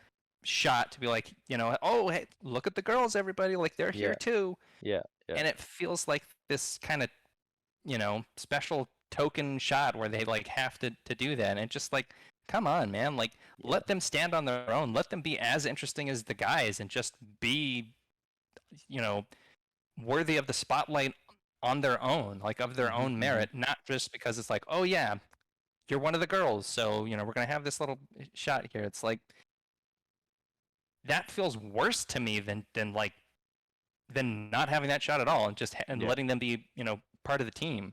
All right. Um, and what's frustrating is the like very next shot is Captain Marvel going toe to toe with Thanos, and she's awesome in this scene. Like it's Mhm, mhm. amazing. Yeah. Um, and what's so cool about this scene is because like we've talked about so many times, Captain Marvel has the vision problem of being like too powerful. Um, she's not here. Like Thanos is strong enough to actually get in some blows and give her a hard time. So she's Yeah. kind of struggling to fight him, and it Mhm, makes her so much more interesting, and it makes mhm, mhm. her bravery. It makes her that much more brave because it's not just like, oh yeah, she could just fly through an entire ship and kill it's 500,000 soldiers in an instant. Like, there's real stakes here when you can't just instantly annihilate your opposition. So, like, that was cool. Like, they should have just had more moments like that, like this Captain Marvel moment where she's fighting Thanos. Yeah. I think those are more interesting. I'm not a, yeah, wasn't a fan of the, like, all the ladies. Um, Yeah. and I'm, completely okay with, like, female empowerment, and I, like you, love seeing the female superheroes. Mhm. Um, I just wish they were treated the same as the guys and not given like, oh, we have to do this, special little thing off on the side here. Like, oh, don't forget about the girls. Okay, Yeah. back to the real movie. Like, Right. they're part of the real movie too. Like, come on. I don't know. Anyway, I'm getting off my soapbox now. Uh, So Captain Marvel King. fights Thanos. And oh, sorry, yeah, Oh, King. yeah. I Thanos was had to gonna use a say. gem just to knock her off. Yes, Yeah. good Yeah. memory, King. Yeah. Yeah. He took the Power Yeah, and Stone that and then moment's like punched her. mm-hmm. Yeah. Yeah, I thought that was awesome. Um, so yeah, that was really cool. So Thanos wins that fight, and oh yeah, we already talked about Tony and Doctor Strange holding up the finger. And then there's like a scramble, right? Where like Tony's trying to fight uh, Thanos. Thanos gets fed up with it, and he's like, "Okay, I've got the glove. I'm gonna snap my fingers now," and he does. But then nothing happens, and he turns the glove around and realizes like all the stones are gone. He Yeah. looks over at Tony. Tony's got the stones; they're going into his glove. Um, and oh, and when right before Thanos is about to snap his fingers, he delivers his line, right? Like, I am inevitable. Yeah. But nothing happens. Cut to Tony, and Tony's like, and I am Iron Man. Yeah. Um, what do you think of that, Chris? I thought that was awesome. Originally, they didn't have that in the final cut of the movie. They actually had to get Robert Downey Jr. back to do that scene, and I think that Really? yeah, they actually had to. Someone had like an idea to do that, and they're like, yeah, we need to get him back to say that line that I am Iron Man, and then do the snap. Wow. Yeah, I because can't before, believe that wasn't y- yeah, premeditated. yeah, because before they did, apparently they didn't have it. They had to do another recording for it. Wow. But I thought it was really amazing because, Iron Man was, the first Iron Man, came out such a long time ago. And, the end of his movie was he said, I am Iron Oh Man. And yeah. then in this movie, he wraps Call it back up saying, all the way to the oh, beginning. yeah, yeah. And then he's like, and I am Iron Man. And then he snaps and then it wins the day. And I think that's such great storytelling in my opinion. It's so awesome. Very, very dynamic and very powerful. Yeah, I Yeah. have one peeve, one bone to pick with that scene, but I completely forgive it because it's just so awesome and it was like so unexpected the first time that I saw it and it just Yeah. plays out so perfectly. Yeah. But if we rewind a little bit, Thanos is fighting Captain Marvel. He pulls out the Power Stone, Yeah. punches her with it, puts the Power Stone back in, and it like zaps into his glove, and the energy surges through him, and he's like, every time he puts this glove on, like he feels a surge of energy. Yeah. Did he not feel the surge of energy completely disappear when all the stones were removed from the glove? Like, you would feel that, right? Like, if you're feeling so much energy coursing through you when their stones are in there, when the stones Yeah. aren't in there, it should feel like nothing. Yeah. So, uh, but the scene's so badass, I'm like, who cares? It's Yeah. awesome. I Yeah. love it still. Yeah. Um, Absolutely. okay, so oh yeah, and then Tony sacrifice. You basically nailed this one already. Call back all the way to the beginning. Yep. And I think it's like this is the perfect way to end this movie. Perfect way to end Tony's journey, his like hero's journey. Um, yeah, it was like I can't imagine them have having come up with a different ending that was as good as this one. Like it's Right. perfect, I think. Yeah. Yeah. Um, then almost done here. Then we go to Tony's funeral, which I think is very lovely. It's a very beautiful scene with one problem. Um, there's one character. There's like this 20-something-year-old kid standing at the funeral, and I was like, "Who the hell is that?" Everybody else Mm-hmm. I recognized was like, "Oh, okay, there's the characters from the Ant-Man movies, and there's obviously Bruce and some of the as Guardians or the Guardians and but then there's just one random kid and I'm like, Yeah. the fuck is that? Do you remember that Yeah. kid? Yeah. And you know who I he is? well, at the time when I watched it, I was like, who the fuck is this guy? You I don't gotta know go who he look it is. up. Yeah, and then I later watched a lot of reviews, and they're like, "Oh yeah, essentially it's that kid from Iron Man 3." And I'm just like, I don't remember Why him at is all. he in that? Yeah, he shouldn't be Yeah, in this movie. yeah. Ugh. I'm just like, that it was such a big distraction because it's like, oh, okay, it's her, it's him, it's the Guardians, and it's like, and then you're like, who the fuck is that? It brings you out of it, or at least for me, it brought me out of it. I'm Yep. like, wait, who is that? Wait, rewind. But Yeah. that's just me. It was for me, it was a distraction, and if he was not there, I would have been fine with it. But because he's in there, it's just like, he's not that big of a part of the story, so it's just Yeah. like, please Yeah. take him out, take him out. Yeah. Exactly. Yeah. Um. There's this charming little moment where Happy is sitting on a bench with Morgan Stark, Mm. Tony's daughter, and Happy is like, "Hey, you hungry? What do you want?" And she's like, "Cheeseburgers." Yeah. And Happy smiles and he's like, "You know, your dad liked cheeseburgers too. I'm gonna get you all Yeah. the cheeseburgers you can eat."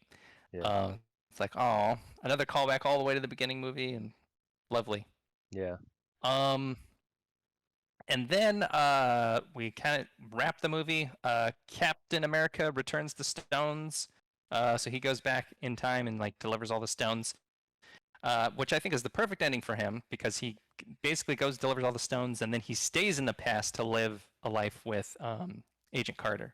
Yeah. Um, however, and correct me if I'm wrong, Chris, because maybe I've misunderstood the rules here, Mm-hmm. but I feel like this breaks the time travel rule that they set up earlier because Mm-hmm. earlier in the movie, um, when they're trying to figure out what's going on and Hulk is having a conversation with Rhodes and Scott, and Scott says, "Well, hey, hang on a second. Why don't we just go back, get the stones before Thanos gets them? Problem solved." Mm. And then Hulk is like, "No, changing the past doesn't change the future. If you travel to the past, that past becomes your future, and your former present becomes the past, which can't now be changed by your new future." Which basically I just take to mean that the future that you are in right now, when you travel to the past, you can't change what has already happened. So you can't. So this idea of Captain America going into the past and then just living up through to the present can't possibly happen. Like that breaks their own rule. Well, at least that's what I think. Am I getting that wrong, or did you have you put much thought into it? I have not put much thought into it. Uh, Time travel is very confusing to me. And I understand the whole fact that if you change the past, that is becomes your future, and this just another branch that goes off. That I understand. But with the whole Cap living in the past, I I think it's doable is because in the past, I mean, in the past, there's no two Captain Americas because one Captain America is living under the frozen ocean or whatever, and he's in our Captain America is in the past living in the place of had he actually lived in the past, he would have had a relationship with Peggy Carter. But because he's now in the sunken ocean, his future self went back in the past is to replace himself and have a relationship with Peggy Carter. So I think that's doable. I don't know. I'm not an expert, but I just for the romantic sentimental side, I want, Cap to have a nice fulfilled life with, Peggy. Uh, but but it's kind of interesting. You have to think like, so does Cap have to explain to Peggy like, the I'm not the real Cap. From the future, and how does that all play out? I kind of want to see Yeah, the right. whole relationship dynamic between those two. SNL did a pretty funny skit of Peggy Carter and Cap having a relationship, you know, throughout all the big historic moments. It's like, oh, oh, today is 9/11. I wonder if I should go down to the, downtown or something. And he's like, oh, I shouldn't say anything. And then Peggy's like, nah, I'll just stay home. And then he's like, oh, okay, thank God, so because he's not supposed to like change or alter the timeline and everything. But it's pretty funny. That's funny. Yeah. Yeah, Yeah. So I don't know.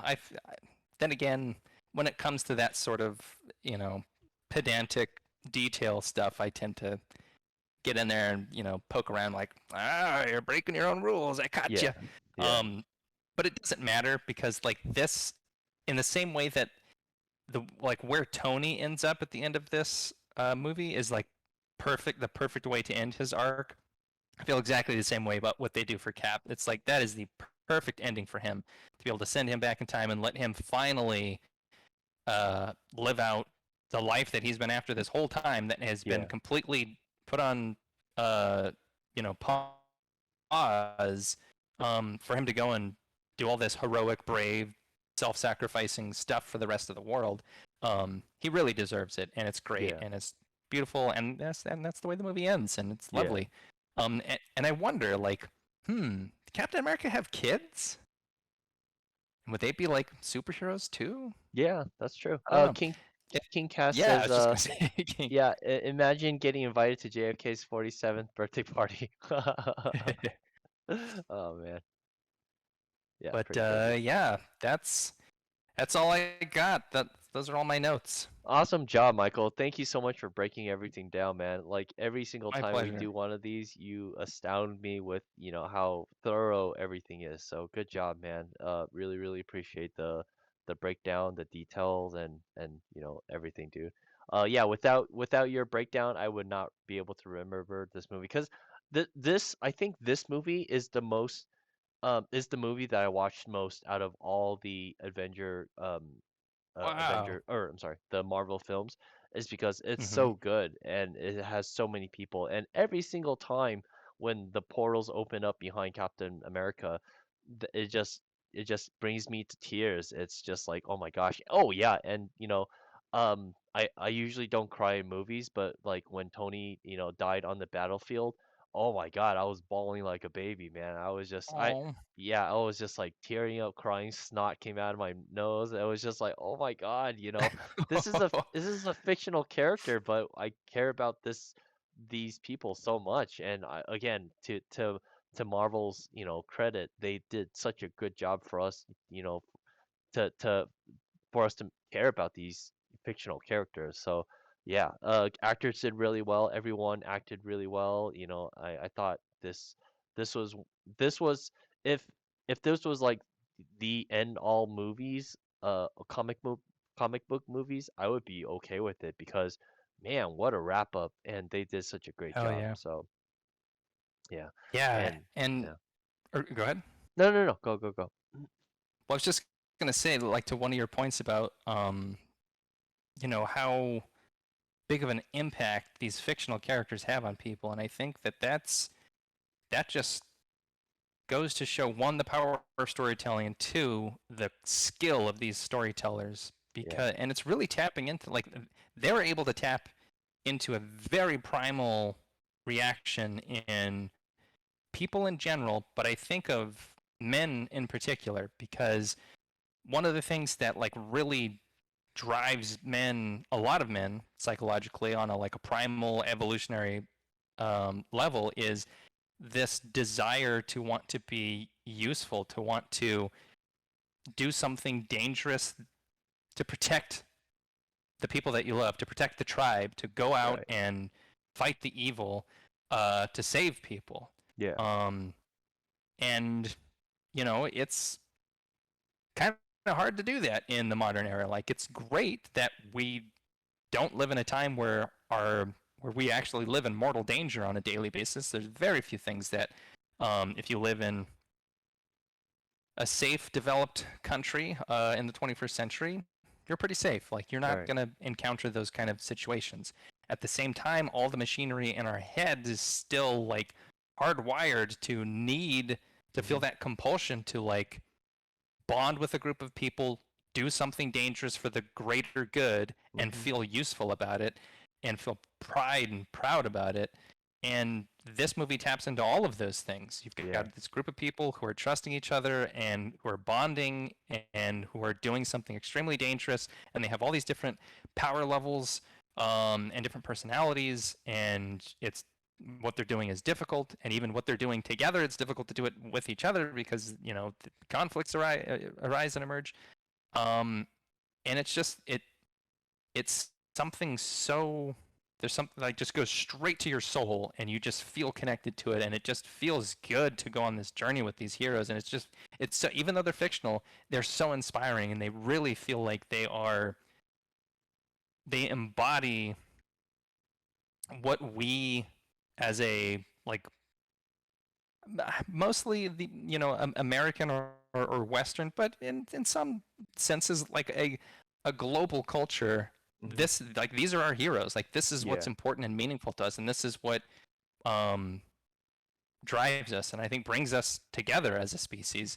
And I mean, that's powerful, man. That is a hell Yeah. of an impact Yeah. to have on the world. So Absolutely. kudos to Marvel and everybody who was involved. This is another masterpiece. Yeah. This.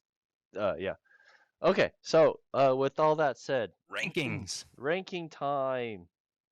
All right. So I let me already know see. exactly where this goes for Chris. Yeah. Yeah. Yeah. Hold on. Discord. Oh, shoot. Shoot. All right. Cool. Okay. Ranking time. So obviously, it's very easy for me. This goes S How tier. could it go anywhere else? Number one.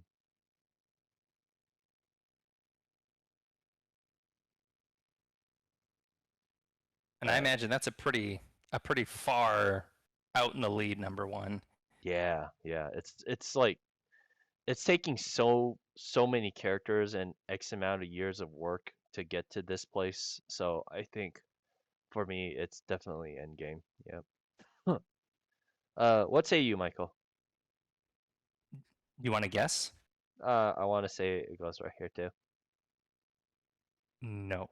No, Close. Nope. Yeah, right there. right there. All right. S tier right behind Infinity War. Um, yeah. No, I still, man, Infinity War. So for what Endgame is, the final wrap up story, like it in so many ways it's a masterpiece. It's great. It's brilliant, but there's just some. If I were to like go through a checkbox list of like the things that impressed me with each one, the scales would tip a little bit towards Infinity War. Mm-mm-mm. That's the only reason. Otherwise, like I think Avengers Endgame is one of their best movies. It's practically perfect. Mm-mm. Obviously, I've got a couple of flaws that I mentioned, but they're tiny little things, and they're so easily forgivable because all the Yeah, other parts of the movie are just so freaking good. yeah. But yeah, and I think well, yeah, I stand with that, but I guess one thing that I would say too is like with Infinity War versus Endgame, most of the heroes are dead for most of the movie. They don't really like appear until the very end. Mm-hmm. So in Endgame, you get a lot more of those moments where you've got like Thor hanging out with the Asgardians, and you've Yeah. got all of those characters as an ensemble interacting with each other, which is really cool. In Endgame, you get less of that, but Mm-hmm. the characters who are left, you go deeper with them. Yeah, yeah. And so I think there's just like these two different ways to approach it, and I don't necessarily think one is better than the other. Right. Um, It's just different. yeah, but these are like I think these two movies are flip sides of the same coin for me, where they're just like, yeah, it is them together is just a perfect way to close out a saga of stories. Yeah. I mean, yeah, this is going to be the gold standard by Mm-hmm. which like every other blockbuster and blockbuster saga is going to be judged by for Yep. decades. This could have been Mortal Kombat. I'm just saying again, could have been Mortal Kombat, but nope, nope, they didn't want to do that. So nope. Womp All right. womp womp. Okay. All right, So I'm gonna say King. crit. Oh, King says strong B. Wow, man. King says Man, B. harsh King. Harsh. Right here. But we will forgive it since you like Winter Soldier Winter so much. Soldier. Yep, Winter Soldier is Which really, really good. proves you've got good taste. All right. So for the Um, critics, I think finally critics are gonna say S, and audience is going to have an S. So for me, it's SS. And let me know what you guys in the chat think critics and audience scores are. For me, I'm gonna put S in both tiers. King Cast says it's an A. I hold on, it's an A. I give it an A. Ah, he gives it an A. Okie dokie. Yep. Um, He also says to be definitely behind Infinity War. So he agrees with you, Michael. okay, there you go. Yep. Yeah, Infinity War, pretty special. Yep. All right. The Rotten Tomatoes critics ranking for Avengers Endgame is S. S tier. Got it. Yeah. And where do you think it goes in S tier? I think it goes all the way above everything. Close. What? what goes behind Black Panther? Correct. Really? Oh, Yep. Yep, those critics, they sure love that Black Panther movie. And yeah. apparently, so did the motion picture industry. Did you know Black Panther was nominated for Best Picture the year Oh that it came yeah. out? I heard about that. That was like a huge thing. Like a comic book movie actually got nominated. Yeah. Yeah. So It's the that's only, freaking I think awesome. it's the only one. Yeah, that's awesome, man. God, I hope Wakanda Forever does like banger, man. I hope it just blows everything away. I hope it's good too. Yeah. I'm not gonna hold my breath. I don't, well, yeah, I don't want to give any spoilers away, but I've Did you not watch it already? been. No, no, no, no. Oh. But just for like future ranking videos, Uh, uh, um, uh. I've not been as impressed with the more recent Marvel movies. I'll just say that. Oh, sure, sure, sure, sure, sure. Yeah, yeah. That's a lot of people. You're not the only ones that feel that way. I haven't seen any of the newly recent movies too, but yeah, apparently people don't like they didn't like a Multiverse of Madness as well as which other film that came out I can't remember right now. Thor: Love and But Thunder yeah, yeah, yeah, Thor Love and Thunder. and I would assume people would Eternals. love it. Yeah, Eternals was it was weird. It was it was weird. Yeah, we'll actually get to that one, but yeah, we won't go Yeah, past. But yeah, Thor: Love and Thunder and Multiverse of Madness. yeah. I'll bite my tongue. Rotten Tomatoes fans ranking for Endgame A tier. Are you serious? What the hell? Yeah. Wow. And guess where it goes in A tier? Uh, I'm just gonna say behind Captain America. Lower. Whoa. Uh, in front of Avengers. Lower. Whoa, all the way in the bottom. Yes. Wow. I know, right? Wow. So the That's audience shocking to me. audience agrees with King Cast because this is how King Cast rated it. He Yeah, there rated you go. an A right behind Infinity War. So there you go. Wow. I am shocked. Shocked. Wow. I'm But just letting yeah, that there sink you in. have it. And I think we've got the next. We're gonna try to do three next time. Mm-mm-mm. What did we say? Is it Shang-Chi, Black Widow, and Eternals Internals, in that yeah. order? I think. Is that Yeah. right? Yeah. There you go. Wow, man. And Man, Marvel did made so many really I so know. many Look at all those movies. movies. Yeah, that's insane, man. And look at how, like, if you zoom out again, you can start seeing this sort of like the interesting pattern, right? Where that I was kind of teasing at the beginning. I was like, I can't really say too much without spoiling things, but the critics generally really like the Marvel movies, and the Mhm. audience is like, kind of in the middle, but mostly Yeah. likes them, with the Yeah. exception of like, there's just one thing that they hate, and there's one thing that they really love. Which, by Yeah. the way, the one thing that they really love, we're gonna get to. So it must be one of the three that remain, That is so right? interesting. Whoa. Okay. Yeah, because you look at those three movies, Shang-Chi, Black Widow, and Eternals, and you go like, man, Um. really? Uh. Oh I wait. don't, I don't know Are that are any of those are you ones. telling me? Are you telling me one of those movies is in the S tier for the audience? Yep. And not only that, but it is far and away the most highly rated Marvel movie. Like, it's not Uh. even close. Uh. I mean, as much as Yeah. as much as I love Shang-Chi, I don't think it's better than any of the A tier. Might be I that don't one. I Could don't be know. Black Widow. Black Widow is pretty good. I don't Or it could be a real shocker. Might be I the don't Eternals. wow. I don't that's mind-boggling. Anyways, uh Yeah, it's really shocking that it's not Endgame. Like, Yeah, If I was playing this, if I didn't already know better, like that would have been, I would have bet all my money on that. Like, okay, yeah, sure. Endgame's got to be the S tier. Yeah, man. Holy cow.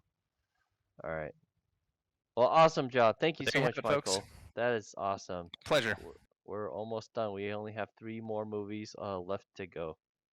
Sweet. All right. So next thing we're gonna take a look at is your guys' amazing artwork. Yeah. Let me do this. Boop, boop. Sweet. All right. Hold on. Let me see. Oh, cool. Oh, wow, we got a lot of stuff in here. Yeah. All right. So this one, Man, I believe, June Alice, always coming through with art. yeah, she's always like, doing art every single day. And it's always different. It's always different. Like, her content. Like my content is always girls, but her content is like girls, guys, aliens, you know, Like really creepy looking Squidward. Squidward. Yeah, really, really good. Mm-hmm. You guys Very are so grotesque. talented. Oh yeah. Embalmed Apple is currently working on the Herman right now, and Working on the what? the Oh, Hermit. tarot Yeah, cards, right? yeah, yeah. Her tarot Yeah, cards cool.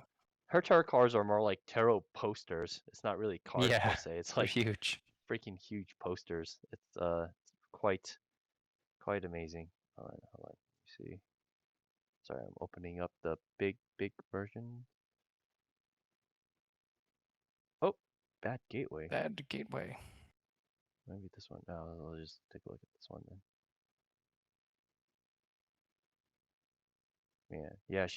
She does this all traditionally, and That's it's intense. yeah. She goes in and does the marker and um yeah. Really talented, really Yeah, talented. it's Thank you. cool. Yeah, thank you Dig it. so much. And also, I think she went to Oh, a Halloween party, and she apparently won the costume contest. She and her group of team. wow. Yeah. So, Amazing. Yeah, this yeah. is fantastic. Yeah, that makeup's incredible. Yeah. Jeez. I wonder how they does the teeth.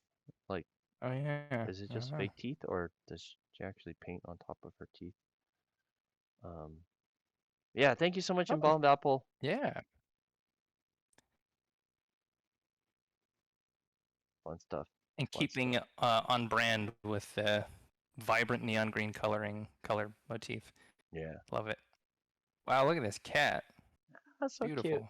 Yeah, this thing's huge. It's like really big. I was lurking in her stream and she was basically painting this huge cat.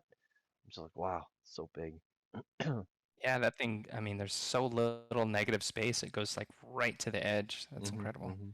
Yeah, beautiful work. Good June job, never June. ceased to impress me. So talented. Always killing it. Yeah. Yep, I guess that's it. Yeah, thank you guys so much for posting. Please continue to post. I want to see. I want to see. Sweet. All Yeah. right. All right. Cool. Let me go ahead. Boop. All right. Thank you so much, Michael. Thank you so much, King Cast, Gentleman Heavy, as well as anyone else in the chat. Lydos, if you're still here, as well as Lewis Cools. And apparently, I am totally stuck looking Yep. downward. That's unfortunate. Oh well. Uh, maybe I could turn off camera. I'll look Turn at it too. turn on camera. Just hold. Uh oh. Oh no. Oh, okay, I'm Oh, back. no, we're good. Yeah, I'm back. Going the Yeah. other way. Hello. Oh, well, fast forward, fast forward, fast forward. Yeah, okay. But yes, thank you guys so much for hanging out. We will be back on Wednesday, and thank you guys so much for being here. Hopefully, you guys had a good time listening to us talk about the Marvel movies as well as the end games, and we this I think Michael and I said that we will be doing this last the next stream. We're gonna do all three movies. I think that's what we We're might gonna try, do. yeah. We're gonna try, yeah. And then after that, Michael and I are gonna decide on what to do for the future streams. We don't know because we haven't really discussed. But it'll be good. It'll be good, and we are very very excited as well. So yeah, King Lightos, please you guys take care of yourselves until we meet next time. And you could always again follow me on my Twitch channel, geez, twitch.tv/Lead Design Studio. I stream on every Tuesdays and Fridays. Again, I stream nothing but anime pinup girls. I might have to think about something different. I don't know. I'm getting a little bit bored painting anime girls. I might want to do something different, Michael. So Wow. I don't know. I don't know. I'm shocked. Yeah, it's what I like to do, but again, I'm getting a little bit bored. Maybe I'll play Gundam Evolution or Genshin Impact, something different, because drawing is fun, but I gotta say, like, even when I'm drawing, I'm kind of bored. I'm bored in my own streams. It's like, what the hell? Mm, But we'll not a we, good we'll sign. see. Yeah. But Michael, go ahead. So I've got some social media links, but really I'm not very active on social media of any kind.